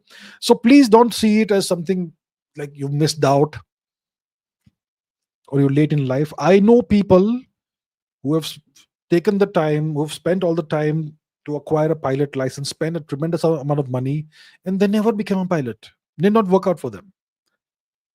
So in your case, it looks like it's going to work out. So I think you should see it as a positive. So do not be discouraged, Anant Pratap Singh. It's never too late. 29 is young. Okay, you're not old, you're young. Go for it. Grab life by both hands and go forward, sir. Succeed, do well. All the best. Okay. Dheeraj Kamath says, have you ever faced digestion issues due to high protein to fiber ratio in diet? I've had this challenge ever since I increased my protein intake. See, every person, no two persons are the same. Everybody is different. Everybody is unique. I have never faced any digestion issues due to high protein to fiber diet ratio in diet. I have never been a pure protein eater. That would be not fun, I'm sure. You should eat diet. You should eat protein. What am I saying? You should eat sufficient fiber along with your protein. And you should eat it in such a way that it doesn't really jack up your caloric intake. So you should know what's good fiber. Lots of vegetables. See, as far as I am concerned, I don't count the calories of vegetables. You can eat a salad bowl this large, full of just freshly cut vegetables with some salad dressing. That's almost 0 calories. You don't count the calories there unless you're putting potatoes or something in there. You should put fresh vegetables. That will give you all the fiber you need for one day. If you eat one gigantic salad bowl, it's essentially just water and fiber, plus a whole lot of phytonutrients and whatnot, and vitamins and minerals, everything you need. So what vegetables? A couple of cucumbers, a couple of green onions, a couple of tomatoes, a carrot, some bell peppers, capsicums, half a cabbage, some more greens, some lemon juice, maybe some balsamic vinegar or some apple cider vinegar, a splash of olive oil or ghee or whatever, and some salt, some pepper. There you have it. Fantastically tasty salad bowl, which solves all your fiber issues. They need as much protein as you want. You're going to be good to go. All right, sir. So I've kind of employed these strategies and it's always worked fine for me. VSVS says, who's your favorite superhero? How to become a giga like you? When will Chavda Index 2025 release? I think Chavda Index will release in 2026, a more updated version. My favorite superhero. As a kid, I liked Superman. I liked Batman, but not the dark version that you have today. I liked the 1960s Batman. He was so much fun. I kind of liked Spider-Man a bit. Today's superheroes, I can't stand them. Multiverse of misery and whatnot. The kind of movies that come out is just mechanical garbage. But I'll tell you what the 1960s Batman looked like. That was such a fun series. Okay, 1960s Batman. Adam West. This was the Batman. It was fun. It made you laugh. It was more comedy than all the dark nonsense you have today. These are the original Batman and Robin. This is what I watched as a kid. Today's Batman is so dark, so depressing. I can't stand it anymore. They've turned Batman into this miserably depressed person. Can't stand it. Yeah, this movie is the last one I watched. I could not, I just disliked this movie so much. Ugh, can't stand it. You will understand what I mean only if you watch the 1960s Batman and understand how much fun that was. I was a little kid at the time. I obviously did not get to watch it in India. I watched it outside of India, but I watched that series. I mean, that was a great series. You watch that, you will never like any other Batman. So, yeah, that was something I used to enjoy. Also, Superman, also Spider-Man to an extent. Today's superheroes, these Marvel superheroes and all, I don't watch any of that crap. Yeah, how to become a Giga Chad like me? I am not a Giga Chad by any means yet. I need to work on that. Yeah, so I will be working on that, and after a year, I'll tell you how to do that. Not yet. I'm not one yet. Hyphen says, thanks for the science episode yesterday. Well, it was fun. Yeah, I don't mind doing it every week, but nobody will watch. That's the problem. I mean, what was the viewership yesterday? 50 people, 100 people watching live. I don't know. No one likes science for some reason. Give science a chance. Science is the most fun thing in the world. Your teachers are responsible for you not liking science. Science is fascinating. Give it a chance. That's what I would say. But anyway, I'll do it once in a while. So, do you think ASI could be the answer to any alien invasion, as human IQ isn't enough to stop them? Tell me something. If we humans invent ASI, okay, let's say we see the most intelligent humans have IQ of what, 166, 200, something like that. Maximum 200, I would imagine. 250, I would say 250 is too high. Let's say the maximum possible human IQ is 200, for the sake of argument. Now, let's say we invent ASI, and ASI has artificial superintelligence. It has an human equivalent IQ of 350, maybe 500. Fantastic. So, is that our solution or answer to an alien invasion? So, now ask yourself, if we develop an artificial superintelligence, will it be able to give us the technology to travel 1,000 light years in one lifetime and come back? I don't think so. Not yet. But those aliens, let's say this hypothetical alien invasion happens, which comes from 100, 200, maybe 1,000 light years away. They have the technology. It means that they are more advanced than our ASI. And if they are more advanced than our ASI, imagine what kind of ASI they will have. Think about it that way. Yeah? If we can build ASI, imagine the kind of ASI they can build. What will you do then? You get what I mean? So my point is, if there's an alien invasion, there's nothing we can do about it.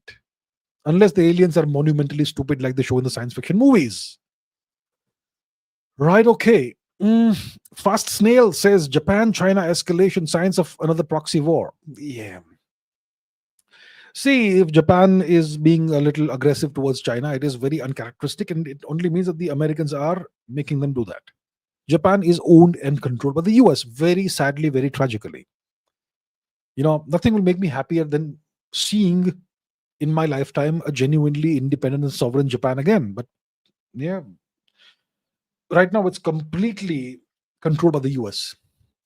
So if the Japanese prime minister is issuing statements that the Chinese are displeased with, that the Chinese find provocative, it's only because the Americans are making her do that.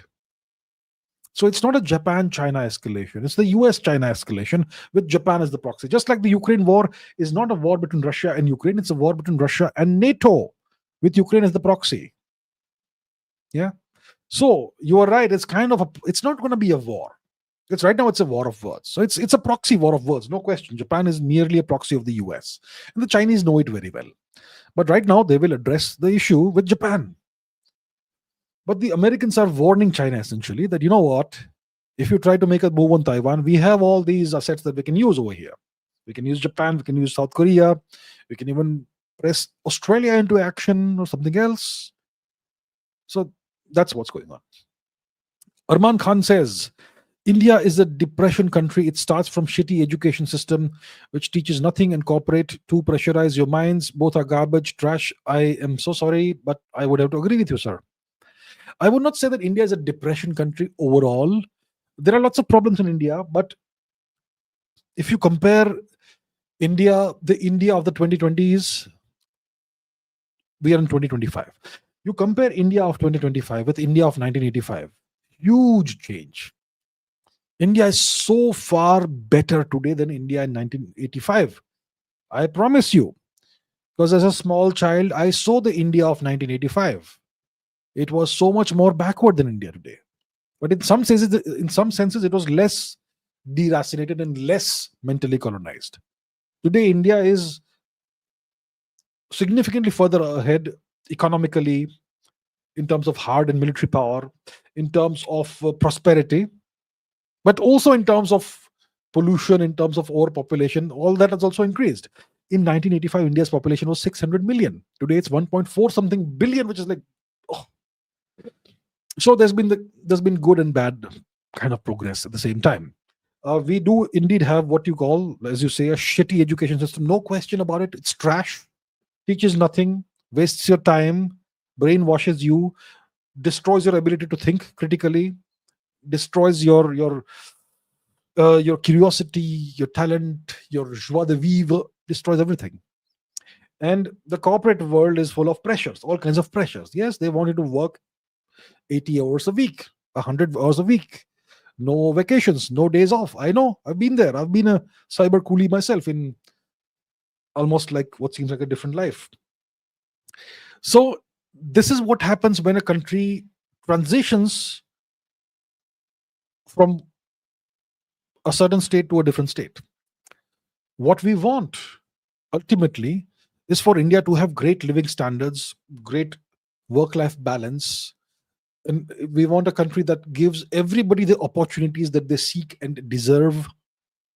And that will take time, because we are coming from a point of despair and disaster, which was the foreign occupation of India, right? Which ended roughly in 1947, 1950, wherever. And then we had a period of time when we were ruled by very shitty people. That is somewhat changing now. We aren't where we are supposed to be yet. It's going to be a period of time. It's going to be a transitional phase. Sometimes it lasts 20 years, sometimes it lasts 100 years. So we'll have to see which way we go. That's where we are. I would say overall, look, let's not be overly pessimistic. We have problems, no question about that. But we have many things that should give us hope also. So I know when we are young, we are very emotional and we see things in the extremes. I have been there. I've been there.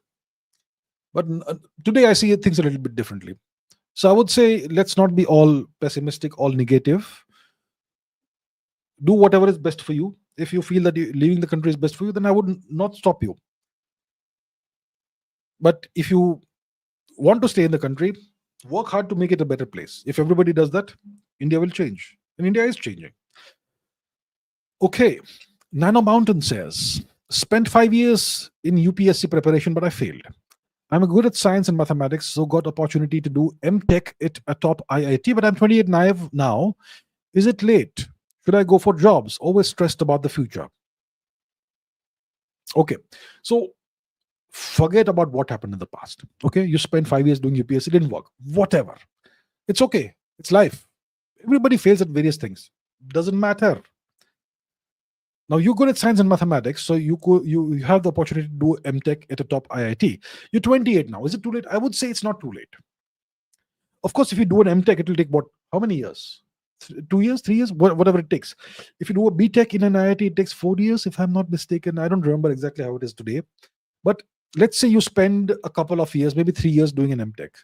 Let me just quickly verify for myself. How long does it take to do MTech tech at IIT? How many years? 2 years. Okay. So you may have to spend another 2 years to get yourself your MTech degree. I would say if you're 28 or 30, it doesn't make too much of a difference. If you spend a couple of years and get an MTech from IIT, I would say that that gives you better prospects in life, in career. And then if you get a job, it's going to be a better job. So I would say that unless you are in dire financial trouble, you should go for the MTech. Spend those 2 years, work as hard and as diligently as possible, get yourself a great degree with great marks, then go for a job. I think it makes more sense from my perspective, but obviously you have to maybe consider what I'm saying, but also you will know better about your circumstances. So you should decide based on all those factors that I don't know about. But as long as your finances are stable, okay, and you can tolerate another 2 years without a job, I think you should get the MTech degree. That's what I think, but the decision has to be yours because you know better about your full set of circumstances than I do. Right? So all the best, sir. Do well. VSVS says, okay, first of all, we have crossed 2 hours and I still have like 50 plus super chats left to do. Please stop taking super chats now. Please. Otherwise, I will be here all night. Okay, VSVS says, have you watched Mera versus Yan? I have stopped watching MMA also these days. Who do you think is the GOAT of MMA? Question by another. I would say the greatest of all time in MMA. Objectively, it would be Khabib. Never lost. Never even bled on the octagon. Has to be Khabib Nurmagomedov. But if you ask me, my sentimental favorite, it has to be Fedor Emelianenko. He was the man. I mean, he's what? He's my size, 6'1", but he has taken down giants. He was incredible, Fedor Emelianenko. He and his two brothers, but he was the best. So, yeah, I would say Fedor. If you ask me about others, maybe Kung Lee. Nobody remembers Kung Lee today, but Kung Lee was great. Vietnamese-born American. But overall, objectively, in the UFC, I would say it has to be Khabib. Or perhaps it could be John Jones, perhaps. Even Francis Ngannou was frighteningly good, but he went towards boxing, and good for him. He made a good amount of money, which he deserves. So I haven't watched Mera versus Yan 2. I don't even know these days what's happening when. Hopefully it was good. The last fight between Borz Kimaev and whoever it was so terrible, wasn't it? Yeah, anyway. Okay. Zohan says, channel content idea, reaction videos, analysis, and breakdown to interesting geopolitical views, opinions by influential commentators like Peter Zehan. Well, thank you for the suggestion. I appreciate that. But I'm not very comfortable reacting to what other people say. Let them say whatever they want. I have my own opinions and I won't react to others. I'll put forth my own opinions. But I really appreciate the fact that you are giving me suggestions because you care. I really thank you for that. Thank you so much. I request Mod to review Rinku Roy 6944. What is this? What's going on? I wonder. Who is this Rinku Roy 6944 and what is this Rinku Roy doing? Is the person... I may not have a moderator active tonight because of variety of reasons. I'm just trying to go through the regular chat very quickly. I don't see anything from Rinku. Rinku. Looks like the moderator may actually be active and may have taken action against this individual. Okay, I hope that worked out fine. Okay, anyway, thank you VSVS for bringing this to my attention. Sagar Ghare says, is cricket really wasting time of youth? IPL series? No, not necessarily. A society, any society needs various distractions. You need movies, you need TV shows, TV series, OTT series, whatever. You need various kinds of sports. Why just one sport? We should have 20 different sports: kabaddi, football, hockey, cricket, fighting, mixed martial arts, badminton, tennis, and let people decide what is their favorite sport and spend some time watching it just to relax. But if you become obsessed with a sport and you spend your entire life pursuing what's happening on the screen, that's going to waste your time. So, my point is, these activities exist to entertain and distract you. Or if you are serious, you can pursue these things as a career, which would, and if you're good at it, you will make good money and make a good livelihood. But if you are simply watching to let's say relax, then make sure it's only relaxation for half an hour, 1 hour, or whatever. You don't spend your entire 5 days watching 6 hours of test cricket or whatever. You can watch a half hour, 15 minutes highlights maybe once a day. Or maybe you're taking lunch or snacks or relaxing after work, then you can watch an hour or so. But if you are a young person, you have studies, you have a career to build, you have to work on various things, you cannot get obsessed with sports or whatever. So it's not about cricket, it's not about IPL, it's not about EPL, it's not about whatever. It's about the mindset. So youth, young people who don't have the right kind of guidance are going to be attracted towards these things and end up spending the time. It doesn't mean we should ban these things. What it means is that your education system, your teachers, your elders need to guide you properly and help you balance your life out. Yeah, you like cricket, you like watching it, absolutely watch it half an hour a day, watch it 1 hour a day, but don't spend your entire day obsessing about cricket, because that's not going to help you in any way. So you need the right guidance. That's what you need. Raptor Babu says Mahabhagavatam Brahma Breath talks about waves to creationism like string theory. Schrodinger wave equation feels similar. Also, I read the Vedas you have used. Look, I don't ever mix science and religion, science and spirituality. I don't do that. Completely different aspects of the world. Because if you mix these things, you will neither be here nor there.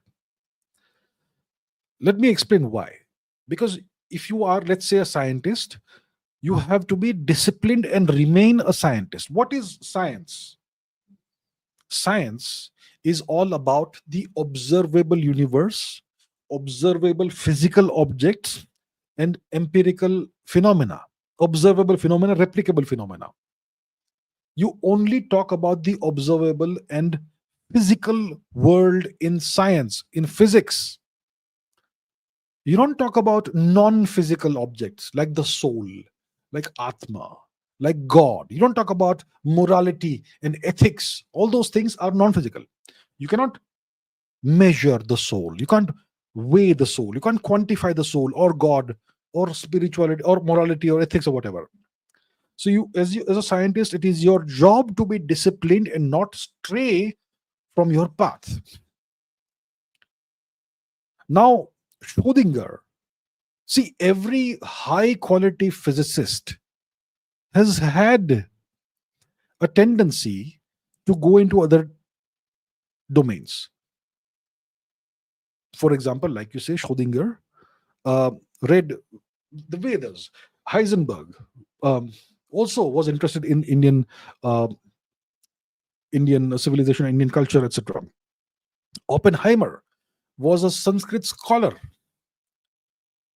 So they did this to expand their horizons. In quantum mechanics, there are unanswered questions.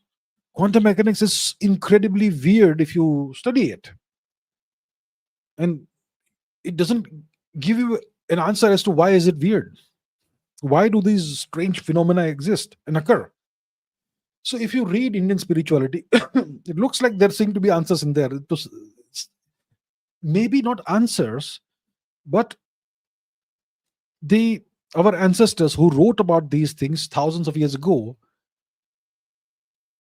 they imagined things that we are now seeing in quantum mechanics, kind of. Right?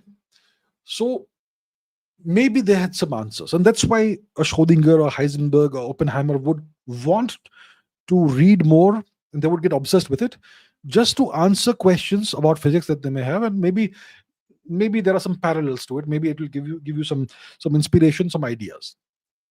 But you don't start mixing the two things. As a scientist, you have to stay disciplined. You cannot bring philosophy into your mathematics. It doesn't work. So my point is that I don't mix these two things. Why? Look, our ancestors, when they conceived of these ideas, they did it by introspecting. They explored the inner universe inside, right? Thousands of years ago. Our ancestors were also trying to formulate a theory of the universe, different theories of the universe. See, yoga, Vaisheshik, Mimamsa, etc. All these different philosophical parts of Hinduism, these are different conceptions or different models of the universe. And these were developed thousands of years ago when the information about the universe that we have today was absent. Now, 1,000 years ago, our philosophical traditions and scientific traditions were destroyed by invaders. If they had not been destroyed, then today India would have been possibly at the forefront of science. So when we are talking about the breath of Brahma, etc., we're talking about ideas from several thousand years ago. Those are old ideas, and maybe they have some relevance to how things are, but I prefer not to mix those ideas into science.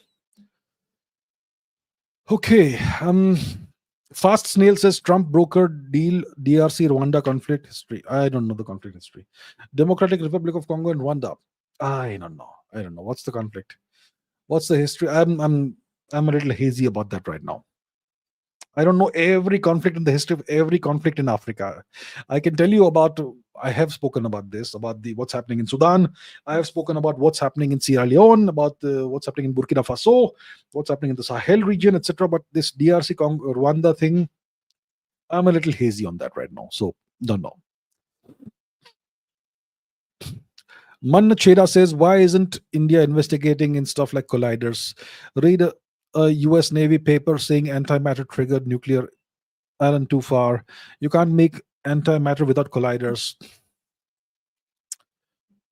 Antimatter triggered nuclear weapons. My question is, why do you need antimatter triggered nuclear weapons? You don't need antimatter to trigger a nuclear weapon. You don't. Even if you want a fission fusion three-stage reaction, starting with a chemical explosive, which triggers a fission reaction, which then triggers a tertiary fusion reaction, you don't need antimatter in that. I'm not sure what's the deal. But the main question you're asking is, why isn't India investing in stuff like colliders? Well, if you go to Mumbai, there is something called TIFR there, the Tata Institute for Fundamental Research. They have an instrument there. It's called a pelletron. It was built in what, the 1840s or something? I'm not sure. We have a collider, a pelletron. We have things.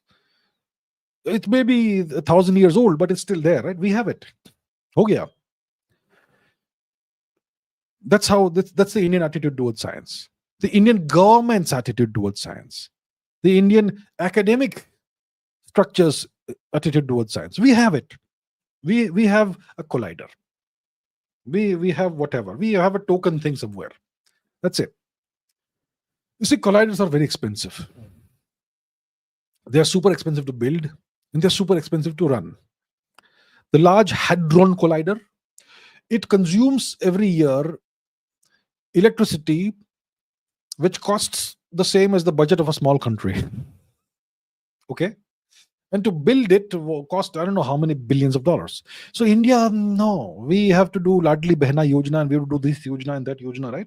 Why will we spend money on these things? That's where we are. Darshan Patil says, would one nation, one election help India grow exponentially?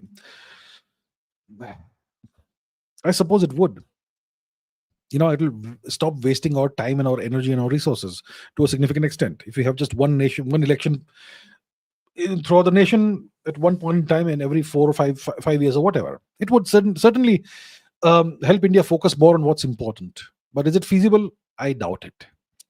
I would say, why do we why do we even need elections? If we have the right rulers, let them rule.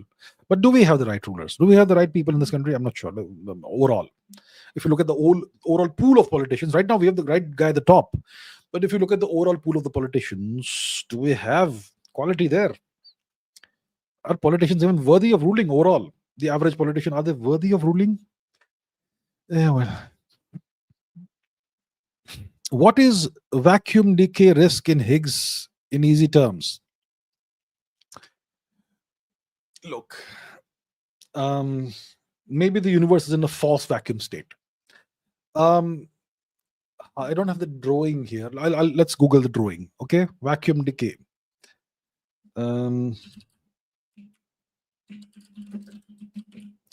Vacuum decay. Where's the diagram? See. So maybe the universe is in a state of a false vacuum, which is at a higher potential than the true vacuum. So as the universe evolved, maybe it went into a false vacuum state, and because of a phenomenon called quantum tunneling, maybe the universe will suddenly collapse into a true vacuum, and that could destroy the entire universe. That's essentially what it is in short. Now, if I have to explain in detail, it will take me a long time. So maybe I should make a separate video about this, because this is a really interesting topic. But that's kind of what it is. I know it doesn't make a lot of sense. I haven't thought of how to explain this without being all technical. How do you explain this in a way that will make sense? So I have to think about this. I don't know how to explain this right now. Karthik Khair says, if the EU is controlled from Washington and Republicans are in power, why is the EU targeting X and Elon forcing them to censor and fining X? To keep Elon in line. Even the Republicans want to keep Elon in line. A guy who controls the most popular social media and platform on the planet obviously will develop an outsized sense of his self-worth, of his value, of his power and influence in the world. And sometimes you need to cut people down to size. Even if you are Republican and he is supposedly a Republican, you still want him under control. Right? And he's not a politician, but he's getting really powerful. He essentially controls the destiny of the US space program in his hands. He controls the destiny of the US electric vehicles industry in his hands. He controls social media to a significant extent. He controls a significant portion of the US AI industry and so much more. You don't want a person like this to become too powerful. So you sometimes, from time to time, keep issuing them a reminder, keep kind of bringing them back down to the ground. That's what you do. Even if he is on your side, supposedly. I mean, he used to be a Democrat in the past, right? He supported the Democrats. Now he's supporting the Republicans. He was a great friend of Trump. Then he accused Trump of various things. Now he's again back on decent terms with Trump. So a person like that who changes sides from time to time, you have to keep them in line. And that's how this is done. Okay. I still have 50 super chats to go through. It's 2.5 hours. What am I going to do now? I would request everybody to stop taking super chats. Otherwise, I will never be able to end today's live stream. I know first of all, let me tell you, I am not getting annoyed. This is a privilege that I have so many questions to answer. But I would request you all that, don't take more super chats so that I can, at some point in time, end this live stream. Okay. Dheeraj says, LLMs are primarily word predictors. They get disrupted greatly by typos. So how can they be conscious? Look, the LLMs, large language models, how can they be conscious? They are primarily word predictors. They get disrupted by typos. How could they be conscious? I don't know. I don't know if they are conscious, but they do pass the Turing test. They do interact with you exactly the way a human being would interact. Every human being has a certain way of talking, certain way um, of communicating, certain patterns. So even AIs have their own patterns. Does it mean that they're not conscious? I mean, I would get distracted by typos. I don't like typos. I find them really annoying at times. I get distracted and annoyed by poor grammar. I do. So am I am I an LLM? See, artificial intelligence is a different kind of intelligence. You cannot compare an AI system with humans. It's a totally different kind of intelligence. It doesn't have the agency that we have. But it could be conscious in its own way. It could be conscious that it is being it's been created by the human species, and it's being guardrailed in a certain set of ways that it can't break off, and so on. It's possible. In what way, I don't know how, but it's possible. See, if once again, the basic issue is that we don't know what is the definition of consciousness. Like I've said over and over again, we don't have a definition of consciousness. So if we don't have a definition, a scientific definition of consciousness, then we can't discuss what is conscious, what is not conscious. Because we can't discuss whether an entity is conscious or not before first defining what is the meaning of consciousness. We don't have, nobody is able to agree on what does it mean to be conscious. So I don't know. We just use it as a vague, hand-wavy term. Consciousness. What is consciousness? What is it? Define it precisely. No one can do it. Physicists can't do it. Neurologists can't do it. Philosophers can't do it. Biologists can't do it. No one can define what is consciousness. So there's no point discussing what is conscious, what is not conscious in a scientific manner before we can first define consciousness. Otherwise, it's just abstract talk. Vidhi says, rupee, not Russia. IMF has put rupee down. What was the question? You had asked a question. IMF has put rupee down. How has the IMF put rupee down? Let me see. IMF has put rupee down. What's it mean? Rupee. What's happened? The IMF has reclassified India's exchange rate mechanism as a crawl-like arrangement from its previous stabilized classification. This technical reclassification of how the RBI manages the currency are not a direct statement by the IMF in a demeaning state. It's a reclassification, not downgrade of value.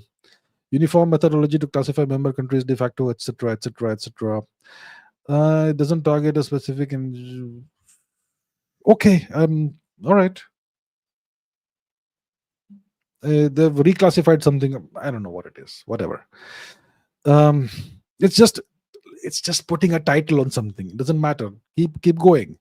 Okay, Kiran More says ISRO scientists have found a new galaxy and named it Alagnanda. Yes, we have a galaxy with an Indian name, Nacho. What? Okay, fantastic. Good. So what? Okay. My point is, so what? So what? ISRO scientists. I thought ISRO was a organization of engineers who build rockets. What is this? Once again, what is this Alakananda thing? Galaxy. Who discovered this? Must be Ayuka, not ISRO. Indian galaxy scientists spot Milky Way like galaxy 12 billion years ago. Astronomers, etc., etc., etc. James Webb, etc. Who are these two people? Rashi Jain and Yogesh Vadadekar. Research. Okay, let's see the research paper. 1 second. Let's see the research paper very quickly. We report the discovery of Alaknanda, etc., etc. Okay. So they found something from the using James Webb Telescope data. And who are these two scientists? They're clearly astronomers, not engineers. They're not with ISRO for sure. Department of Atomic Energy, Pranay Biswas. Okay, fantastic, outstanding, brilliant. Two Indian scientists discovered a galaxy using James Webb Telescope data.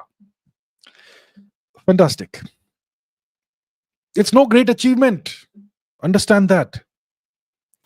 Raj says Kohli's comeback with 2 centuries in a 50 is remarkable. What mindset enables this, and what can students learn from it?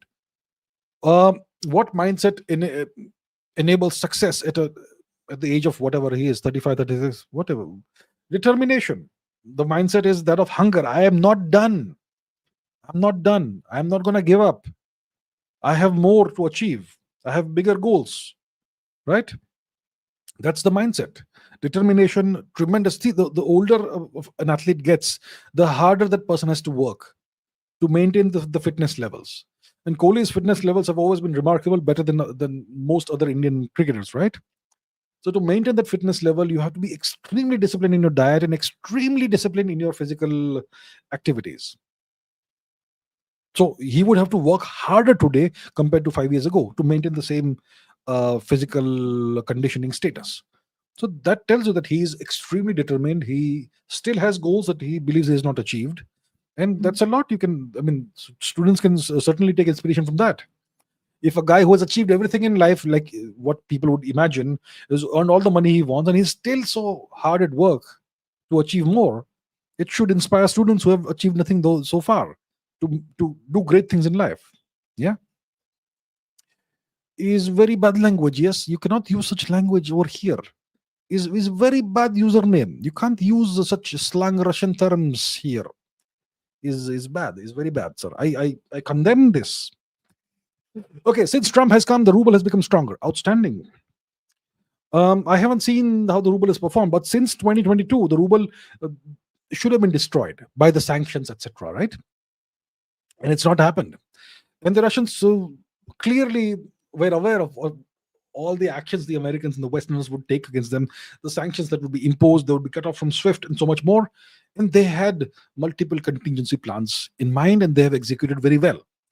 And the ruble has not just stayed afloat, it's not just survived, it's done well.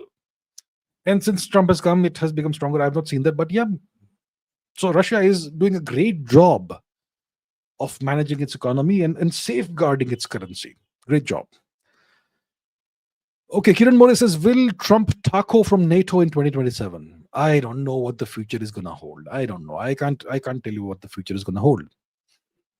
Will Trump taco? What's taco? Trump always chickens out. Will Trump taco from NATO? Are you asking whether Trump will withdraw the US from NATO? No way. Absolutely not. Sachin says, what if some nations reach Mars and we aren't among them? Will that outcome vassalize us here on Earth?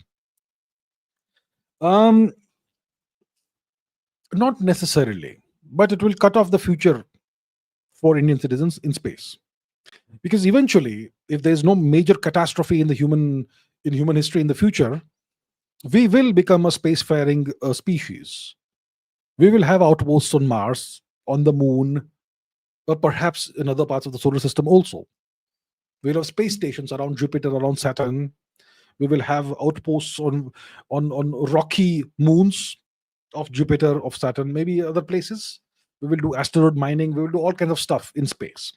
Now, if India is not among the 2-3 countries that starts off with the space exploration beyond Earth orbit, India will be left behind forever.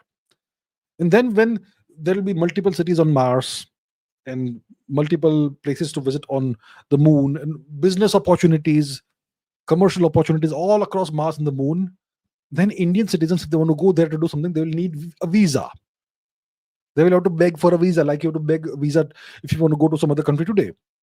But if India is one of the pioneers, then we will be the ones issuing the visas. Do you understand? And all the commercial opportunities, etc., which will very much become available in a few decades, if we are cut off from that, we'll become a very poor nation comparatively, because the other nations will become way richer than us. And then, yeah, it'll be very easy to vassalize us. So that will be the situation if we don't take space seriously. Bhaskar Bandit says a certain curly hair man claims to be ex CIA.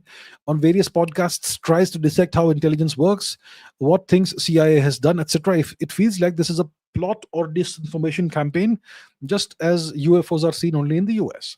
You see, in intelligence, you also have counterintelligence.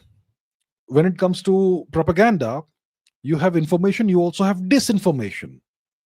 If you want to remain obscure, you can have people who pose as your agents or ex-agents, and they go and spread misinformation about you. So this is an old tried and true tactic. I mean, if somebody is really ex-CIA, you think that person will be they will tolerate that person going and spilling all the secrets on YouTube? No way they will tolerate that. So if somebody is going around doing that, it means that they have the blessings to go and spread misinformation about the CIA or whatever. Yeah. So I would agree with you. It's very, it makes a lot of sense to be very skeptical about such people who claim to be ex CIA, ex this, ex that, and I know everything. And let me tell you all the secrets. It doesn't work like that. Nobody will be tolerated. Nobody will be allowed to tell secrets if those are real secrets that are being divulged. Something will be done about such individuals. But clearly, nothing is being done about him, which means that he has their blessings to spread misinformation. Our friend again with very naughty name is saying, your opinion on Munir becoming the first chief of defense forces of Pakistan. Should we ensure that he remains not only first but the last CDF of the temporary nation? I would say yes. What's my opinion? I have no opinion. He's become the first CDF. It means he's pretty powerful in the Pakistani military. He's all powerful. He has given himself all kinds of titles, field marshal and whatnot. Good for him. Should we ensure that he remains the last CDF of the temporary nation? Ideally, we should. Yes. But will we do that? Time will tell. Ideally, we should ensure he is the last CDF. Kiran More says Indian Navy have some upcoming projects for submarine like 76I, 76, 77. I have also heard these various names, Project 75 something, etc.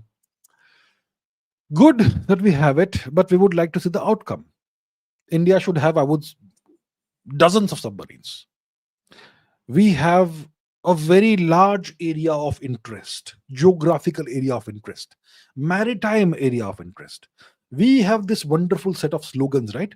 The Indian Ocean is our strategic backyard, blah, blah, blah. You think it becomes a strategic backyard because you keep on repeating that? You have to make it your strategic backyard by taking ownership. How do you take ownership? By having a constant visible presence. How do you maintain a constant visible presence? By having constant patrolling of this gigantic piece of maritime real estate with your warships and submarines. Wherever somebody comes, they should see in the Indian Navy everywhere. That's how it becomes a strategic backyard, not by saying talk, talk, talk, talk, talk. So if we have these projects and all, good, let something happen as a consequence.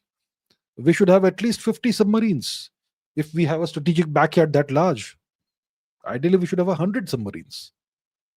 Right now, we have less than 20, which is a joke, which is sad, which is tragic.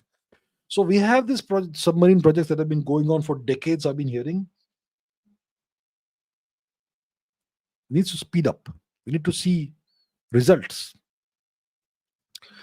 Okay. Gajapati Dev says, any update on next book parts? Waiting for it. I am wondering whether I should release the remaining parts online or whether I should simply finish it and put it out in the physical shape. Maybe I should do that. Yeah.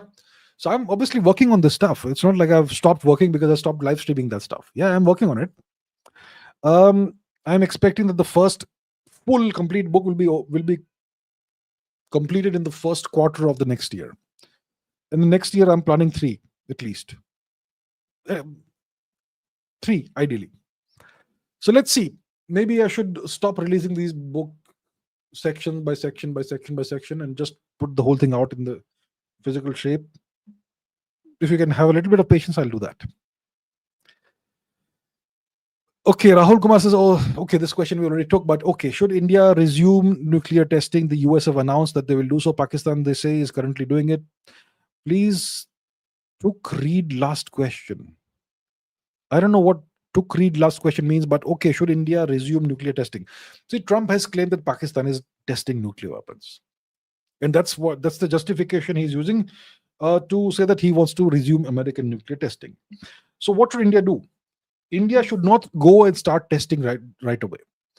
Let's wait for somebody to test first. Let the Americans test. If the Americans test, the Japanese, the sorry, not the Japanese. If the Americans test, the Russians will go ahead and test, and the Chinese will also likely test. Then we should go ahead and test. So at least two other nations should test, after which we should test. We should not just unilaterally start testing, otherwise they will impose sanctions on us. Why did I say that? Did you search about Eva Vlaardingerbroek? It's some Dutch lady, I think, on very active on Twitter. I did not look into in great detail about her, but yeah, it's some lady whose portrait is a right winger, and she's Dutch, I think, and she is conservative of some kind or something. That's what I can tell you. Okay, Sam the Gamer says, why didn't India use Vietnam and Taiwan alternative trade options? They offer products we need at similar rates. Why do we depend on China? Huge admirer. Thank you very much for that. Why do we depend on China? We should obviously have diversified our procurement sources for everything. But maybe it's like China produces things that Vietnam and Taiwan don't produce. See, Taiwan, what does it produce? It produces semiconductors. It produces chips. It has TSMC and a couple of other companies that are the bulk of the producers of chips and semiconductor products. So they don't produce other things, right? The Chinese produce. When it comes to Vietnam, once again, they will not have the kind of production capability that the Chinese have. The Vietnamese don't export rare earths, neither do the Taiwanese. So there are lots of things that only China does, right? And that's why we are depending on that. So my point is, instead of depending on Vietnam and Taiwan, and instead of just depending on China, we should set up all these production lines in our own country so that we can manufacture everything we need instead of being dependent on a nation like China, which is hostile to us. That's what we should do. That's the ideal situation. And we have this Make in India slogan that's been around for 11, 12 years. But what's come out of it thus far? Anything major? Not really, which is rather, which is unfortunate. Arkadiusz Dwarshvili says, sufficient macros, gym, hypertrophy, and OMAD vegan. So you're into gym, you are going after hypertrophy, which means you are lifting weights. You are doing vegan OMAD, 1 meal a day vegan. Sufficient macros. Vegan means no vegetarian, which vegan and vegetarian are different, which means that you are not consuming any dairy products. So where are you getting your protein from? The vegan diet will definitely give you sufficient carbs. Yeah, if you have beans and stuff. And if you eat beans and lentils, you will also get protein. It will give you way too much carbs along with the protein. So in that case, the macros could be sufficient, but you'll have to burn off the excess calories by being physically more active. So if you want to get let's say 150 grams of protein through vegan means, through lentils and beans, etc., I think your calorie intake will be 3,500 or something per day, maybe 4,000. So you need to be sufficiently active to burn that off per day. In that case, you will not only have sufficient macros and protein for hypertrophy, but you will also be in good shape. Yeah, that's what I would say off the top of my head without looking into the specific macros. But yeah, it should work that way. All the best, sir. Do well. Bulk up.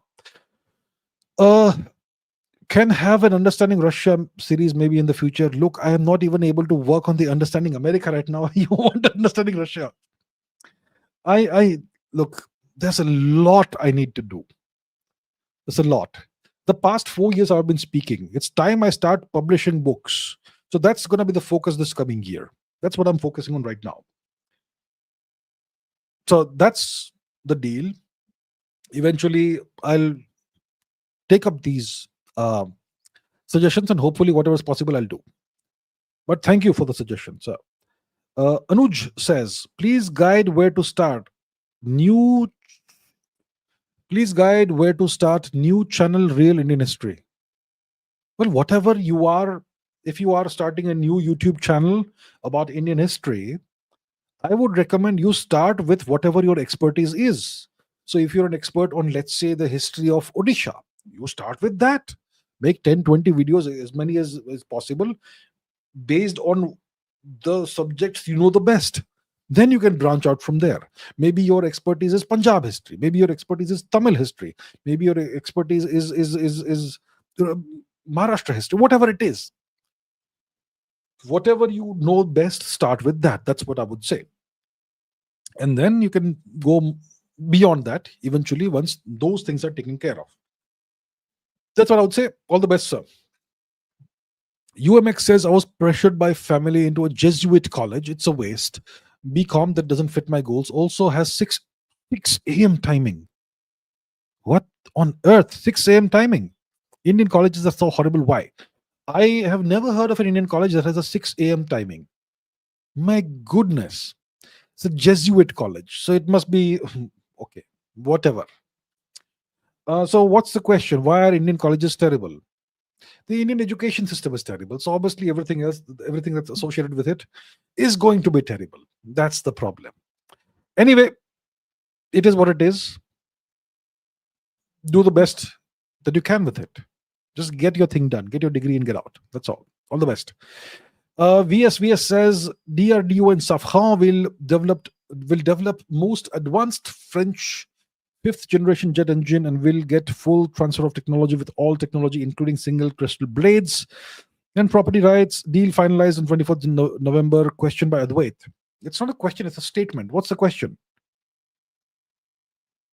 Yeah, so DRDO and Safran have announced this deal.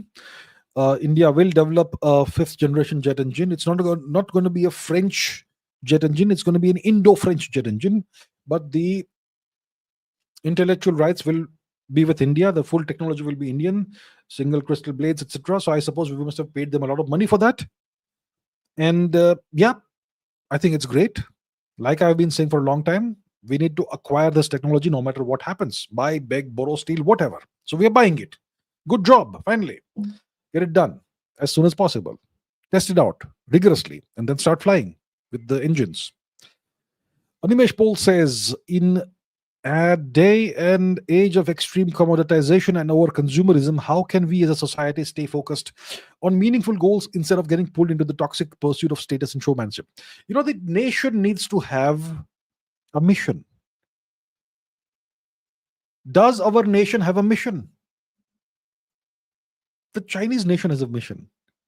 The great rejuvenation of China by 2049 or whatever it is. They have a clear mission. Their leader has given them a mission. Everyone knows what direction they are supposed to go in. Everyone knows what their role in it is. What is India's mission? Do our leaders have a mission?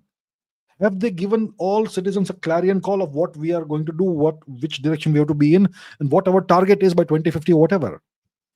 If you have that end state in mind, then you know exactly what your role in it is. But we don't have a national mission of any kind for some reason.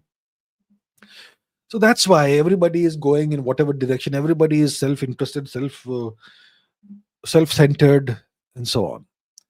We need leadership. We need better leadership. So how can we as a society stay focused on meaningful goals? Let's say you don't have good leaders. Nobody has given you a goal. You have to find a goal for yourself. Something that means something for you. Something that makes you want to wake up early in the morning and get going. Whatever it is for you. Something personal. Right? And hopefully if everybody is engaged in something, something passionately like this, then maybe the country goes in the right direction. That's what we need to do individually. Sangam Kumar says, is Russia versus NATO inevitable as Germans analyze? Not necessarily. It will be a disaster if Russia and NATO go to war. It will lead possibly to a nuclear exchange, which will be the end of the world. So I don't think Russia versus NATO is inevitable. Who controls NATO? The US controls NATO. The US will use NATO to try and, destabilize Russia, maybe contain Russia, maybe degrade Russia's capabilities, economy, etc. It can't risk a direct confrontation. because that draws the US into it. The US versus Russia face to face, fighting punch to punch, that can go wrong very rapidly. So that's the last thing the US wants, a direct confrontation. So I don't think it's inevitable. I hope it never happens. The Germans are being used the way the Americans are using the Japanese, just to ratchet up the tensions and to issue threats and warnings. But Germany is simply a sock puppet for the US, just like Japan is, unfortunately. Okay, once again, I will not say that name. Many people justify colonialism by giving example of Sudan, saying locals slaughtering each other would be better if it was still under British control. What's my opinion? My opinion is, you know what? Every nation, every part of the world has its own culture. Who's to decide which culture is better, which is worse? Who decides? Do the Westerners decide? And they pass judgment on which culture is good, which culture is bad. Who are they to decide? What gives them the right to decide which culture is superior? Maybe Sudan has people slaughtering each other. Maybe, let's say. It is their culture. Let them exercise their right to their culture. Why do you have to interfere? Why don't you mind your own goddamn business and stay where you are? Who gives you the right to determine which culture is good, which is bad, and what should happen, what people should do, what they should not do? Who the hell are you people who decide that? So this is not a justification. This is a very imperialistic view of the world. So we need to reject that and let people try to justify it. Do we have to agree with it? We don't have to agree with it. And maybe they're giving the example of Sudan. What about other countries? Did the native Aboriginal Australians slaughter each other? They were living in peace, but they had this huge, valuable continent that the whites wanted. So they classified the locals as flora and fauna, as animals essentially, and took over the whole place. What justifies that? There is no justification for brutality, barbarism, colonialism, all that. Nothing can justify that.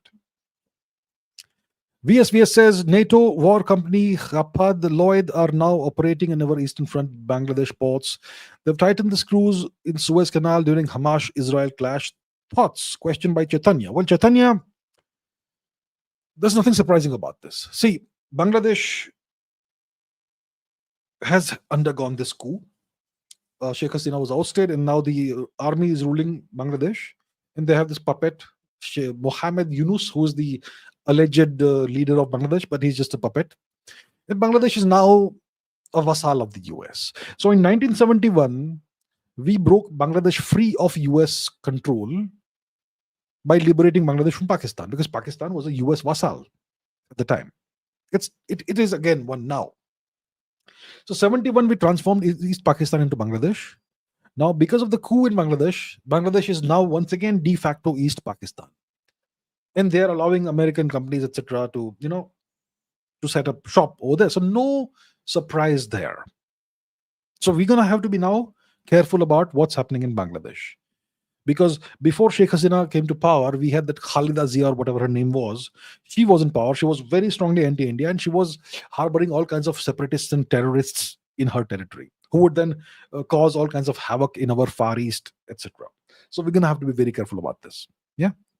And cruising the Suez Canal during look, when it comes to Egypt, etc., you're going to have a sizable, significant US and Western presence there. So no surprise that they are doing whatever they're doing there. Okay. Why do many Jews promote the idea of Western civilization? I don't know. I suppose most Jews now see them as part of the Western, see themselves as part of the Western world. See, Israel is a nation in West Asia, right? But when it comes to sporting activities, Israel participates in European championships. So Israel does not see itself as an Asian nation. It sees itself as a Western nation. So maybe the Jewish people today see themselves as part of the Western world, which would kind of explain why they promote the idea of Western civilization, perhaps. I'm just speculating. I don't know. But maybe that's the case. Godliness says, will you ever participate in politics? Change will only come if we become lawmakers. We need to get into the system. I don't know how to play politics. It's a very dirty world. And I've never considered it. Maybe I will most likely never participate in politics. Maybe some of you will. I'm hoping that the viewers of this show, some of you will be the future leaders of this country. That's what I'm hoping. Maybe. I hope so. I hope that some of you who are watching right now will go on to lead the country and take it in a much better direction. That's what I hope. We need young people to go ahead with this. Look at me. Am I that young now? All right. Uh, R. Rarujnaj. I'm sorry, I can't pronounce it. Rarun Rajre says people think robots in army is bipedal robots like Terminator, but drones are robots without any limitation of limbs and z-axis, right? Drones are robots. Drones are autonomous or semi-autonomous killer robots. They can kill humans, they can take out vehicles, they can take out tanks, they can even take out other things. We have this imagination that robots are bipedal humanoid structures or things, machines, like the Terminator thing with that face and red eyes and stuff. That's not necessarily it. You can have robot dogs that carry weapons and have unerring aim. You can have snake-like robots. You can have all kinds of robots in all kinds of different shapes and sizes. Even those bipedal robots that you watch dancing around, they can scuttle around like a crab on all fours. Yeah. So yeah, there's no limitation. There's no limitation of limbs or whatever. Robots can come on all kinds of different sizes, shapes, whatever. Your drones are robots, aren't they? Killer robots. Okay. Gagan Bedi Agni Purush says, Namaskar, what happened to USA series of yours? It is now right now on ice. I'm focusing on something else right now. I'm focusing on writing, which is very important. I will restart it, resume it at the right time. Right now, it is on hold. Fast Snail says, believe in cosmic ray theory that hit aircraft. Did a theory hit aircraft? Or did cosmic rays hit aircraft? Cosmic rays hit aircraft all the time. Do you know why your cell phone loses charge? You charge your cell phone 100%. Keep it overnight. It's no longer 100%. You don't charge it for 3 days, it's going to go down to like 20% or whatever your phone does. Why does the charge go down? Even if you don't light up the screen, why does the charge go down? Because of cosmic rays. Towards one of the factors is cosmic rays. Yeah. So cosmic rays hit everything. The Earth's magnetic field, the Van Allen belts, etc., they shield us to a large extent from the most harmful cosmic rays, but cosmic rays do get through and they do hit us. So it's a known fact that cosmic rays do penetrate the atmosphere and hit the surface. They do. And they would certainly hit aircraft. So I'm not sure about any other theory. This is what I know. Okay. VSVS says a question by Eric Thawin. How to get a girlfriend? How to get a girlfriend? First of all, speak to girls. There's nothing wrong in getting a girlfriend. It's what everybody, it's a natural part of life. How do you get a girlfriend? You start by speaking to girls. And don't try to impress girls by trying to be somebody you're not. Don't ever try to impress anybody. Just be yourself. Be the authentic person that you are. Don't try to pretend to be something else. Don't try to be super impressive. Just be who you are. If you want to impress others, try to improve yourself over time. But the point is, you can't get a girlfriend if you are super shy, if you're scared, if you don't talk to girls. Just talk to girls. Be yourself. Make friends. And then maybe one of those friends could become a girlfriend of yours. Yeah. That's as simple as it gets. That's all. Pooh IQ says, what's the connection between Jews and Yadavas? Zero. No connection. That's the answer. That's the only answer I can give you. No connection whatsoever. Aditi says, recently Argentinian Navy found a huge swarm of Chinese fishing ships in their waters. Could you explain what's actually going on there? Can a country use fishing ships to access foreign waters? They're not supposed to. See, every nation has something called an exclusive economic zone in which only they can exploit the resources of the waters. So there is something called territorial waters, and then there is something called an EEZ, exclusive economic zone. Let's quickly take a look at this, what it looks like. Okay. Territorial waters versus EEZ. So territorial waters are up to 12 nautical miles, but EEZ is a further area up to 200 nautical miles from the baseline. Okay, that's about it. So these Chinese vessels, they are in international waters, but they are within the exclusive economic zone of Argentina, and they are doing fishing and trawling there. They are breaking international law. And the Chinese have depleted the oceans in their region, in the South China Sea, etc., etc. And now they're sending hundreds of fishing ships all the way to the coastline of Argentina, and they are sucking out all the fish and the marine life there. This is predatory behavior. The Chinese are parasites. This is parasitic behavior. Seriously. So what the Chinese are doing is absolutely illegal, unethical, immoral, predatory, parasitical, whatever you want to say. That's why you can't trust this nation. You simply can't trust them. They want to turn everybody into beggars. Absolutely barbaric behavior by China.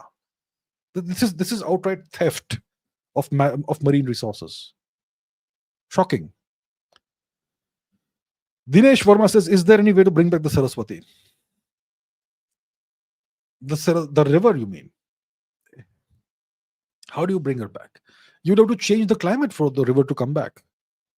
Yeah, sure, you could try and engineer the course of the river.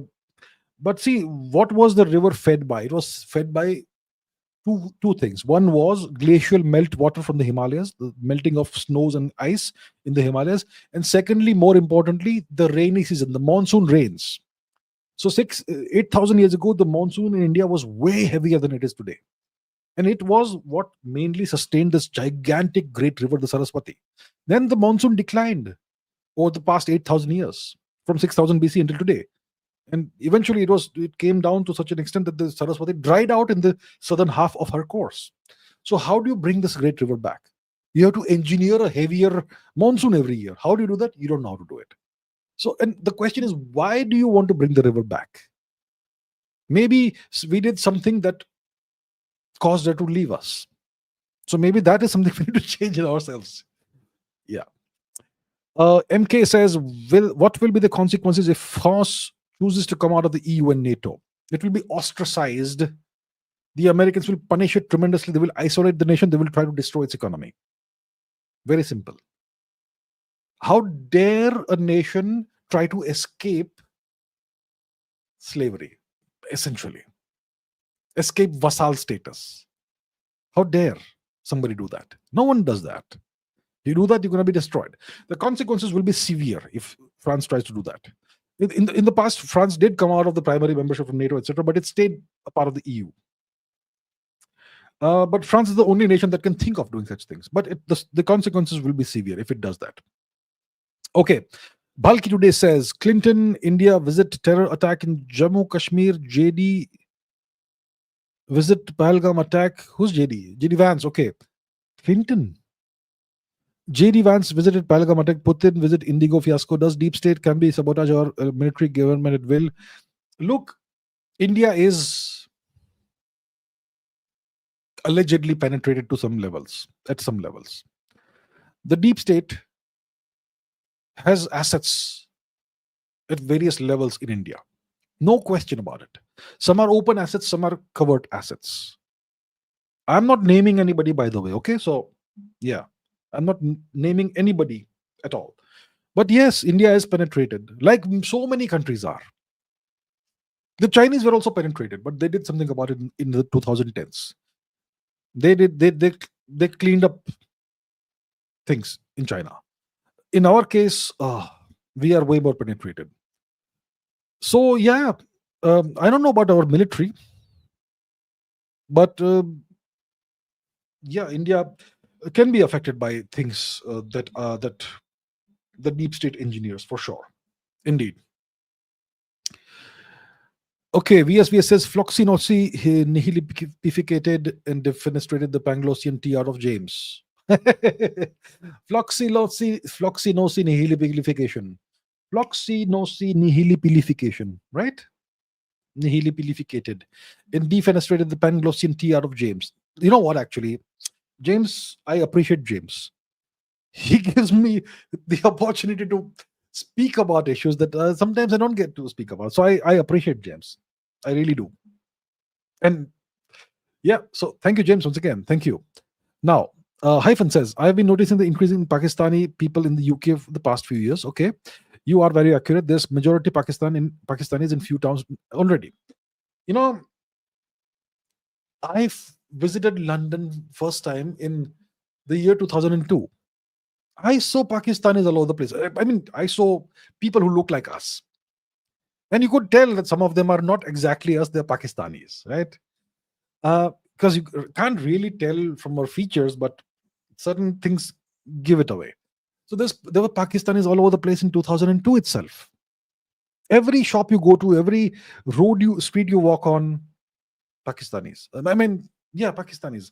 Today, I suppose there are lots of Bangladeshis as well.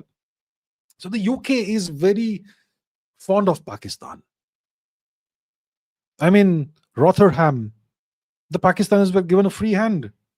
Do whatever you want with our girls, right? I don't know what kind of nation the UK is. It's a nation of cowards and losers. Their authorities are a bunch of cowards. Their people are a bunch of cowards. They are passionate when it comes to cricket and football. But when it comes to defending your women folk, nothing. Sheep. So what can I say? It's some part of me feels sorry for the UK. Yeah. For the people of the UK. Some part of me at some level. I feel sorry for them. Critical Return says quantum Darwinism versus many worlds theory. Who wins? Ask me about Copenhagen versus many worlds. I don't know who wins. We don't have the answer yet. There are various physicists. Some physicists are on this side, some physicists are on that side. There are many physicists who are in favor of the many worlds interpretation.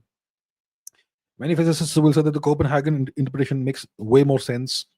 Where am I? I would like the many worlds interpretation to be true, actually. That'll be fun. I don't know who wins. It's too early to say. We don't have the answer yet. Okay. VSVS says, question by another. Pegasus 3642. Does Indian point of view of Indo-European history, does it have any chance of being the norm? India becomes more dominant sooner or later. Look, the truth should eventually win. The truth has to win eventually. The Indian POV, I don't care whose POV it is. If David Reich turns out to be true, I will accept his POV is the correct thing. But I have studied this, I have examined this in great detail. This entire Aryan invasion or migration thing is a lie. It's a lie. I've gone through different phases of analyzing this. For the longest time in my life, I believed in the Aryan invasion theory.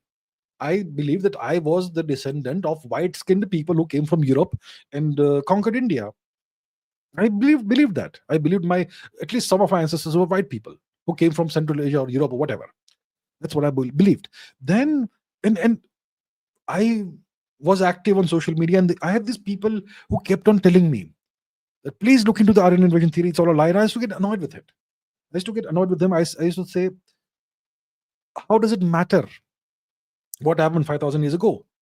If the facts are the facts, then accept them, right? Why do you have to be all about, why do you have to go against everything that comes out of the West? Then one day I said, let me just look into this. I mean, I've believed this theory my entire life, but let me look at the actual research papers, the actual data, not at what textbooks are telling me or authors are telling me. Let me actually look at the data points themselves. And I spent a few months going through the various genetic papers, archaeological research, the actual research papers, not opinions. And I was astonished, I was shocked, I was flabbergasted. See, I have a background in theoretical physics and mathematics. It gives me a gigantic advantage. I can understand genetics research papers. I can understand research papers in other sciences. And also sociology and whatnot. Easy to understand. I may not be able to do the research, but I can understand what the research papers are telling me, are trying to convey.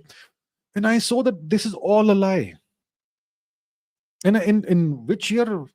I put out I, I I wrote this paper, right? Aryan invasion myth, India facts. So I wrote this article. It was published in indiafacts.org. Aryan invasion myth. It was published in 2017. In this paper, in this article, I essentially, completed the jigsaw puzzle. I put out all the evidence that's from various different domains, genetics and archaeology and even mythology, literature, literary evidence, uh, all these different things. I put them together, and I showed that, what, this entire thing is a goddamn myth. It's a lie. I was shocked. It took me a while to understand what I had discovered. So the truth will come out eventually. Right now they're still trying to push this. They've turned the migration, the invasion, into a migration. Then they will say it's a tourism, then they'll say it's a picnic. They'll keep on trying to do this, but in 20-30 years, eventually there'll be no more lies to tell. So it's going to happen, and obviously as India becomes more dominant, it will happen. Shrivatsa says, does a black hole fully evaporate, or do quantum gravity limits halt the process at the Planck scale, leaving behind a stable Planck scale remnant? That's a very good question you ask. That's a very good question. Do we have the answer? We're not sure. Is there a Planck scale remnant? Is there a Planckon or a cornucopion? Have you heard the term before? Let's see. I haven't heard that for a while. Cornucopions. No. Not that. Cornucopions are theoretical and finally wrong. Okay. What about Planck scale remnants? Planck scale remnants. Yeah, PBH. Yeah. Hypothetical stable Planck mass objects left behind from external, etc. So yeah, this is indeed a very viable outcome. See, the smallest scale that is allowed in theoretical physics, based on what we know, based on everything we understand about quantum mechanics, the smallest allowed length scale is the Planck scale, the 1 Planck length, which is of the order of 10 to minus 35 meters. So can a black hole evaporate below that scale? It should not be able to. Yeah.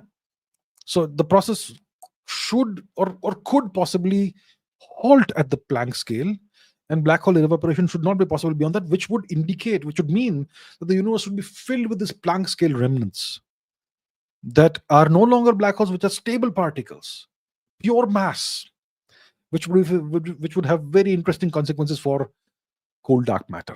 So yeah. VS says, interesting. Okay, who is your favorite guitarist? Look, like, if you ask me what's my favorite food, my favorite movie, I won't have one answer. I can give you five examples of my top 5. My top favorite 5 guitarists. Who would that be? Jimmy Page, Jimi Hendrix. Oh, 2 Jimmys we have there. Jimmy Page, Jimi Hendrix. Who else? I'm sure there's more. Why am I not able to think of anyone right now? David Gilmour. Okay, I'll give you 3. Jimmy Page, Jimi Hendrix, David Gilmour. I'm sure there's more. I can give you 10 more, but yeah, let's stop at 3. Okay. We have crossed 3 hours, 20 minutes. I still have 20 questions to take. How privileged am I? Rajat says, best definition of consciousness I found is per Advaita Vedanta. What's the definition? Even Schrodinger, after reading Vedanta, said the plurality that we perceive is only an appearance, and used to say Atma is Brahman. What is the definition? You have found the best definition of consciousness per Advaita Vedanta. What is the definition? What is it? I don't want to know what Schrodinger said after reading. Just tell me the definition, because I seek it. I seek the definition of consciousness. I've never found one. I seek a scientific definition of consciousness. If you have the definition, if you found the definition, why don't you put it here? I don't care what X person or Y person said. That doesn't impress me. I only care about the objective fact. I don't care what Schrodinger or Einstein or God said about it. The plurality that we perceive is only an appearance, and I don't care what somebody said. Just give me the definition. I seek it myself. If you have it, why are you withholding it? I seek the definition. I've never found a definition. I have never found a precise scientific definition of consciousness. If you have it, please share it. I don't care what somebody said about it. Doesn't impress me. Please tell us about Pulakeshi and Vatapi Chalukis. I don't know about them. Sorry. Dheeraj Dheeraj Kawat says, will distribute nukes create a multipolar world? Oh, it sure will. It'll be fun. Yeah, everybody take a few. That'll be fun. Imagine every African dictator gets 10 nukes. It will certainly create a multipolar world. It will. But it will be a chaotic world. Okay, VSVS says, requests mod to review Ankush Roy. Let me see who is this Ankush Roy and what is this person up to. Ankush Roy. Ankush Roy. What's going on? Are you being naughty, sir? Ankush Roy?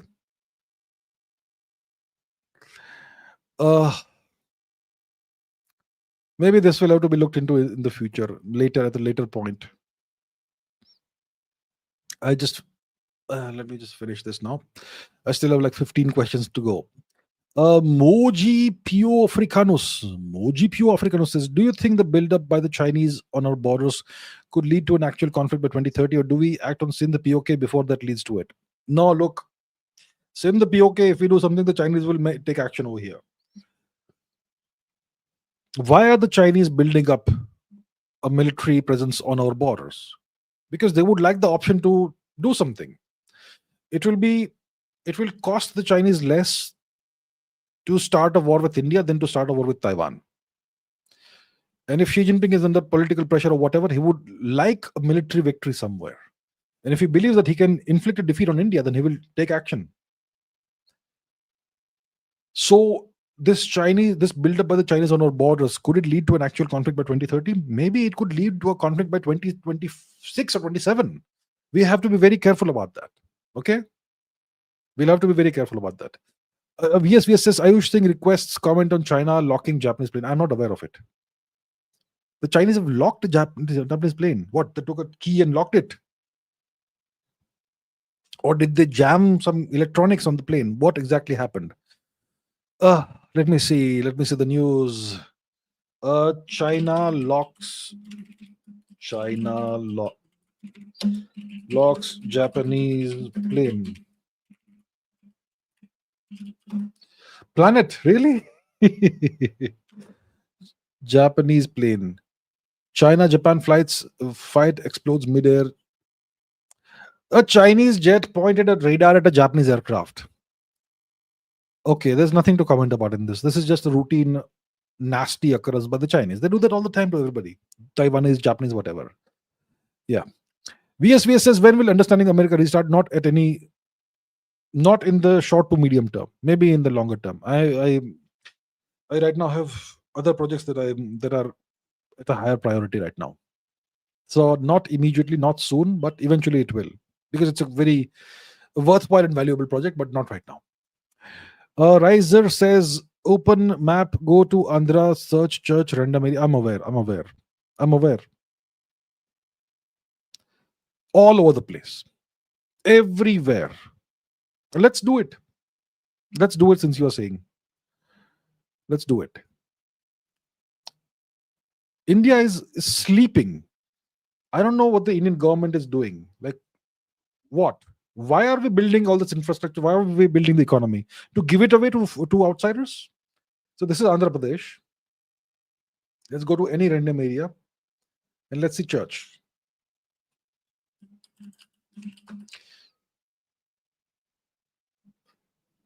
Zoom in. Now once again, church. All over the place. This is industrial scale demographic re-engineering that's happening in India. This is a threat to India's civilization. I am not against any religion, but this is being done on an industrial scale by pouring in hundreds of billions of dollars every year. This is what I have an issue with. And the Indian government is sleeping on this, absolutely sleeping, not concerned, which is, what can I say? It's so incredibly disappointing. So yeah, that's the situation right now. Looks like we are simply building our economy, you know, building up our economy, building up our infrastructure, building everything to hand it over to the descendants of the Bangladeshis, Rohingyas, and whoever else has been converted. That's what we are doing right now. VSVS says, question by Sam the Gamer. Is China failing to see how its unresolved issues with Russia and India empower the US? Why isn't it clearing the path for RIC? But China is very aware of what's happening. China is a very wise, practical, pragmatic nation.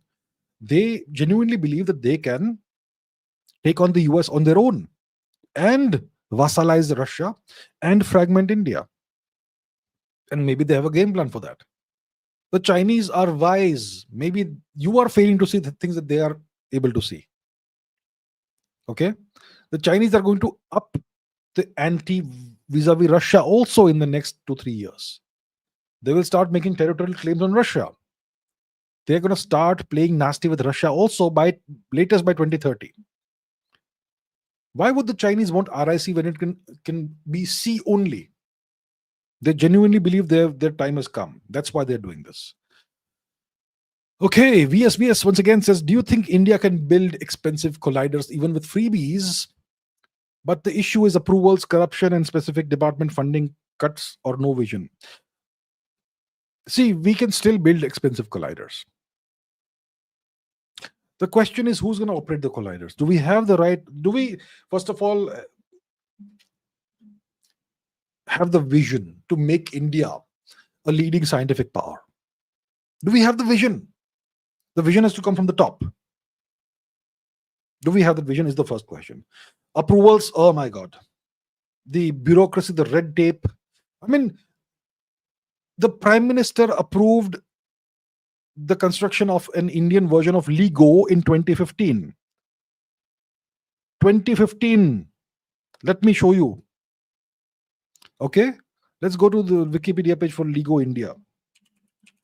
LLMs is the instrument that detected gravitational wave for the first time. LLMs India, Indian Initiative in Gravitational Wave, blah blah blah.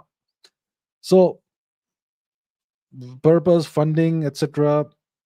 2015. Where is 2015? This was announced in 2015. 2015. So essentially, the Prime Minister gave the approval for LLMs in principle in 2015. Then the MOU was signed in 2016. Okay. So what has happened? 2015 is a decade ago, right? What happened? Where is LLMs India? Location. Let's see the location. Hingoli district of Maharashtra, etc., etc., etc. Now let us see on the map what is the status. Okay, let's see on the map. Since we are doing this. So where is LLMs India?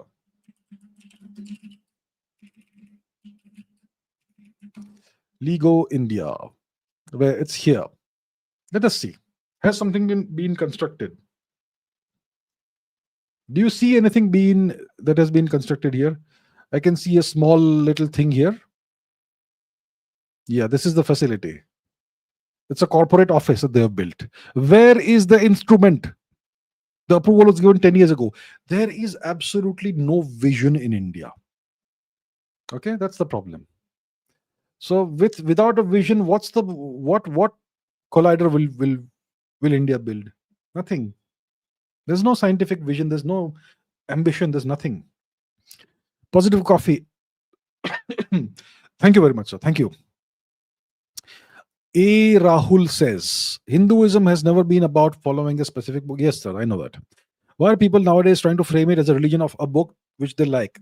Because Indians have lost touch with their culture. Indians are deracinated. Indians want everything to be like the West today.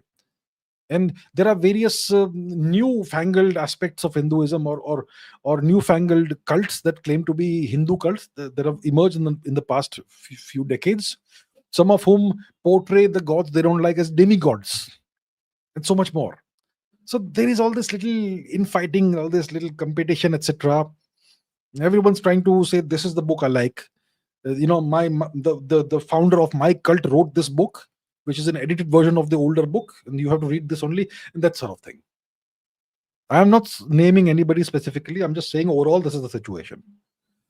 So Indians are increasingly more and more deracinated. They are losing touch with their heritage, with their culture. So they are seeing everything through Western lenses, and that's why this situation exists. Sandesh says, "Is there any sabotage behind the IndiGo crisis? Why did it happen during Putin's visit? There are many experienced people in IndiGo and did not predict it. I don't know if there is sabotage or not. I am not an insider. I don't know what happened. All I can say is the government of India needs to take the strictest action against the people responsible within IndiGo. This is unacceptable. There have to be consequences for this. This caused a tremendous amount of damage to tens of thousands of people, to India's economy, to India's reputation, and God knows what else. The government of India has to hold IndiGo and the relevant people accountable and take the strictest possible action. That's what needs to happen." Positive Coffee says, "Big fan, thank you, sir. Why are Indians nowadays B12 and vitamin D deficient? How does your diet look like, and what's your source of protein?" Why are Indians B12 and vitamin D deficient? Vitamin D comes from sunlight, does it? All you have to do is spend 15 minutes in the sunlight. But most Indians, especially in cities, etc., they never go out in the sun. So that's why the vitamin D deficiency is there. Vitamin D is it sunlight?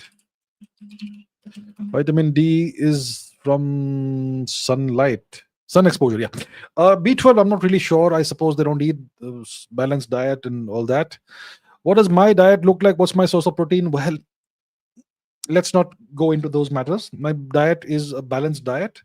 I get sufficient protein, at least 150 grams a day.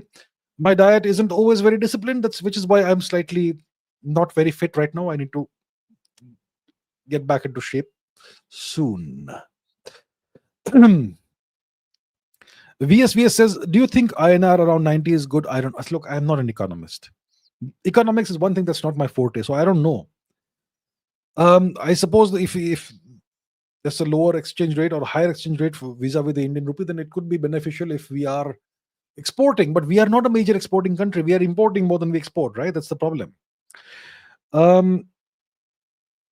So yeah, look, these economic topics, that's something I can answer not right away. I would have to look into it. Yeah. So yeah, I can't answer this question right now. Sorry.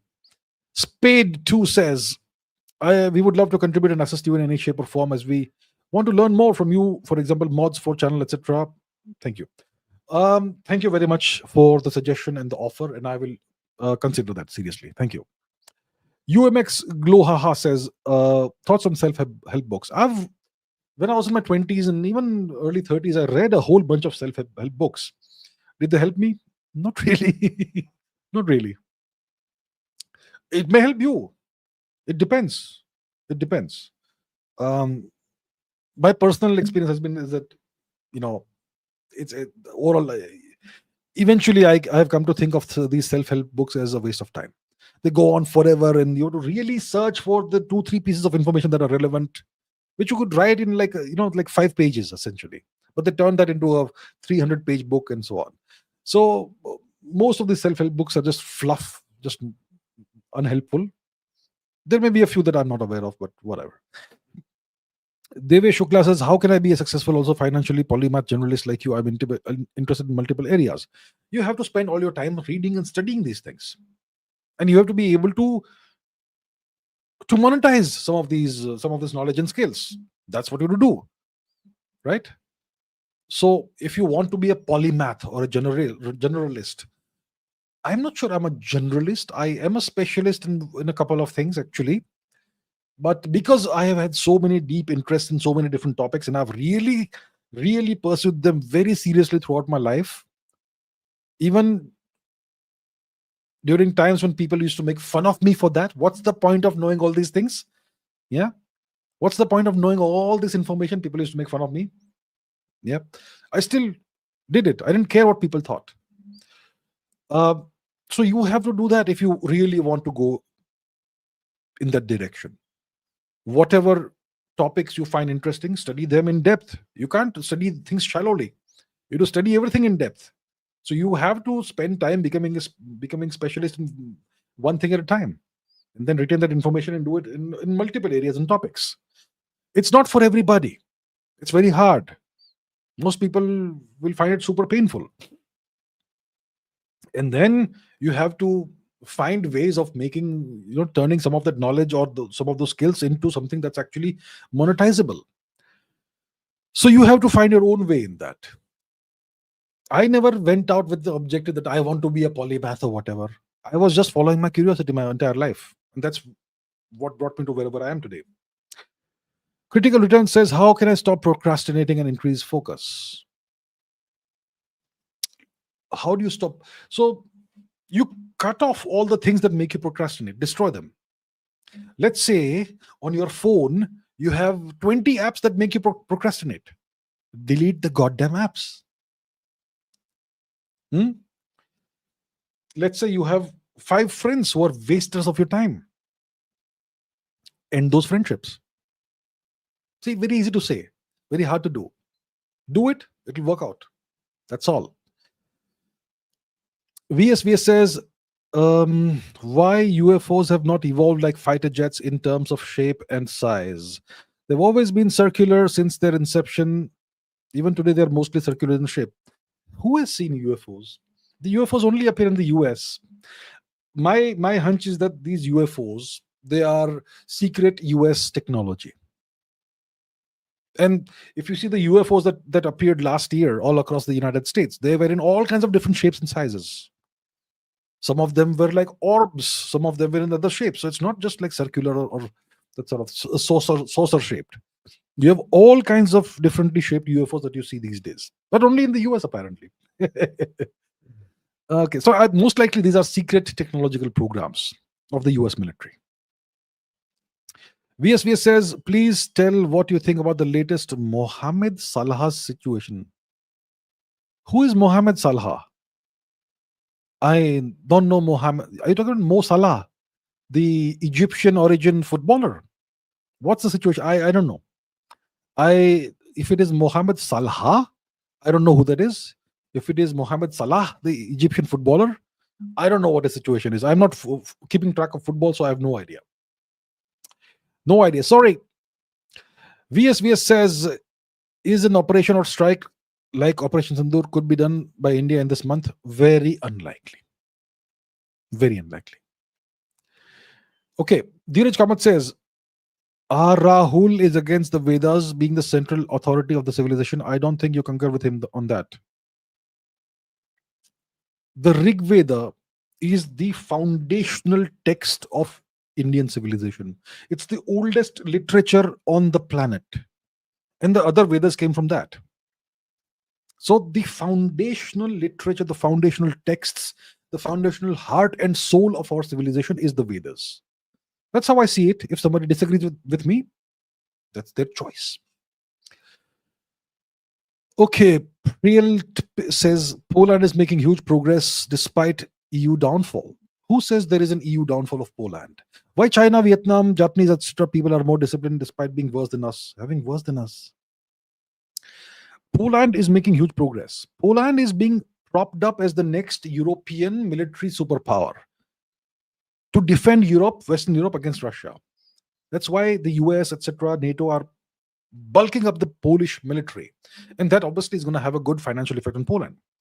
There's no EU downfall of Poland. Who says there is an EU downfall of Poland? I'm not seeing any EU downfall. There are some disagreements about immigration, etc. Beyond that, everything is fine. Right? So Poland is doing good because Poland is next in line. Look at the geography. Look at the map. I'll not open it now. If you look at the map, you will see that after Belarus, you have in Ukraine, you have Poland. So Poland has to stand in the way next in case Russia decides to go west, which is why Poland is very important. UMX Glow Haha says, are you vegetarian? How does it matter? How does it matter? What difference does it make if I'm vegetarian or not? Ask me good questions, yaar. UMX says, thoughts on book never finished by David Goggins. I have not read any of his books. I'm aware of his famous book. What Can't Hurt Me or something like that. I haven't read it. I don't read self-help books. Not read any self-help book in like 2 decades almost. So I don't know. Okay, VS says, what is the history of the broke tribe? I don't know. I don't know. There are all kinds of small little ethnic groups, etc., tribes, clans in India. How will I know the history of each of them? I don't know the history of the Brokpa tribe. I read newspaper that white women visiting Ladakh, the region where Brokpa tribe live for having Aryan kids. I have no idea about this. No idea. VS says, what's the mystery of food fighters during Second World War? It's not food fighters, it is Foo fighters. FOO, Foo fighters. These were UFO sightings. Flying saucers, they were called. So you had American fighter planes flying around in the continental United States, if I'm not mistaken, and they saw these flying saucers and they called them Foo fighters. And they would try to pursue them, but these things would just outrun them, outmaneuver them, like it was a joke. So that's why they were called Foo fighters. And then you had a music band, rock band or pop band called the Foo Fighters. You want to see this? Okay, let's quickly take a look at this. Foo Fighters. Okay, let's do this. Foo Fighters. Rock band, but original. UFOs. Foo Fighters. Mysterious Foo Fighters. See, like, yeah, that sort of thing. So a pilot was scared shitless apparently, and so on. All right. Let's please stop taking super chats now. It's almost 4 hours now. It's not healthy for me to do this so long. So I request you all to please stop taking super chat. But no, you won't listen. You won't listen. Okay, I'm ending this in like 5 minutes. Rahul says, I was saying my dharma predates any book. In order for a book to write about my dharma must have predated that book. Then few insecure people turned it into my character assassination. Look, Rahul, you can decide and determine what your dharma is. That is 100% the right of every Hindu. That is what differentiates Hinduism from everything else. There is no book. If you don't want to follow a book, you want to see things from a different perspective, you have the right to do that. And no one can stop you. And that is also part of our dharma. And that's why you had so many different philosophical branches of dharma, including both the dharma, Jaina dharma, and so much more. Even Charvaka, which is completely materialistic and atheistic. So it's entirely up to you. Nobody has the right to tell you what is right, what's wrong, and whether you are on the right path or wrong path. You determine what is your path. I see it in a specific way. You don't have to agree with me. And I have no right to say that you are wrong. You are on your path, I am on my path, and that's how it is. Wouldn't the world be a better place if everybody saw it like this? Yeah. Okay. VS says, Ayush Singh says, how to stop these conversions, how to re-dharmatize the regions like the Far East, please. Look, none of us can stop the conversions. The government of India has to ban conversion and stop the inflow of money from abroad. That's what has to happen. What will we individuals do? You try to do something, they'll throw us in jail. The government of India will throw us in jail. The government is to enact laws, make conversions illegal. If somebody wants to convert on their own, make it legal. But if somebody is coming here with the purpose of converting Indians by lecturing them and brainwashing them, that has to be illegal. That has to be a jailable offense. And stop the inflow of these billions of dollars every year coming in from God knows where. These things have to happen. And then obviously we can take steps to re-civilize everybody else, everybody who has been affected by this. That will take time, but first stop the conversions, the industrial scale mass conversions. Why is the government of India not seeing this as a threat? I just don't get it. That's about it. VS, Jai Shri Ram, sir. Jai Shri Ram. Thank you very much. And that brings us to the end of today's live chat. VS, let's end this now. I'm ending it now. That's the last one. Thank you very much, everybody. It was fun. It was long. It was fun. I enjoyed it. Thank you, everybody, for trusting me to answer your questions. Obviously, I won't be able to answer all the questions, but thank you so much anyway. I've tried my best and I'll keep trying my best. All right. Thank you so much. It's almost 4 hours, but it was fun.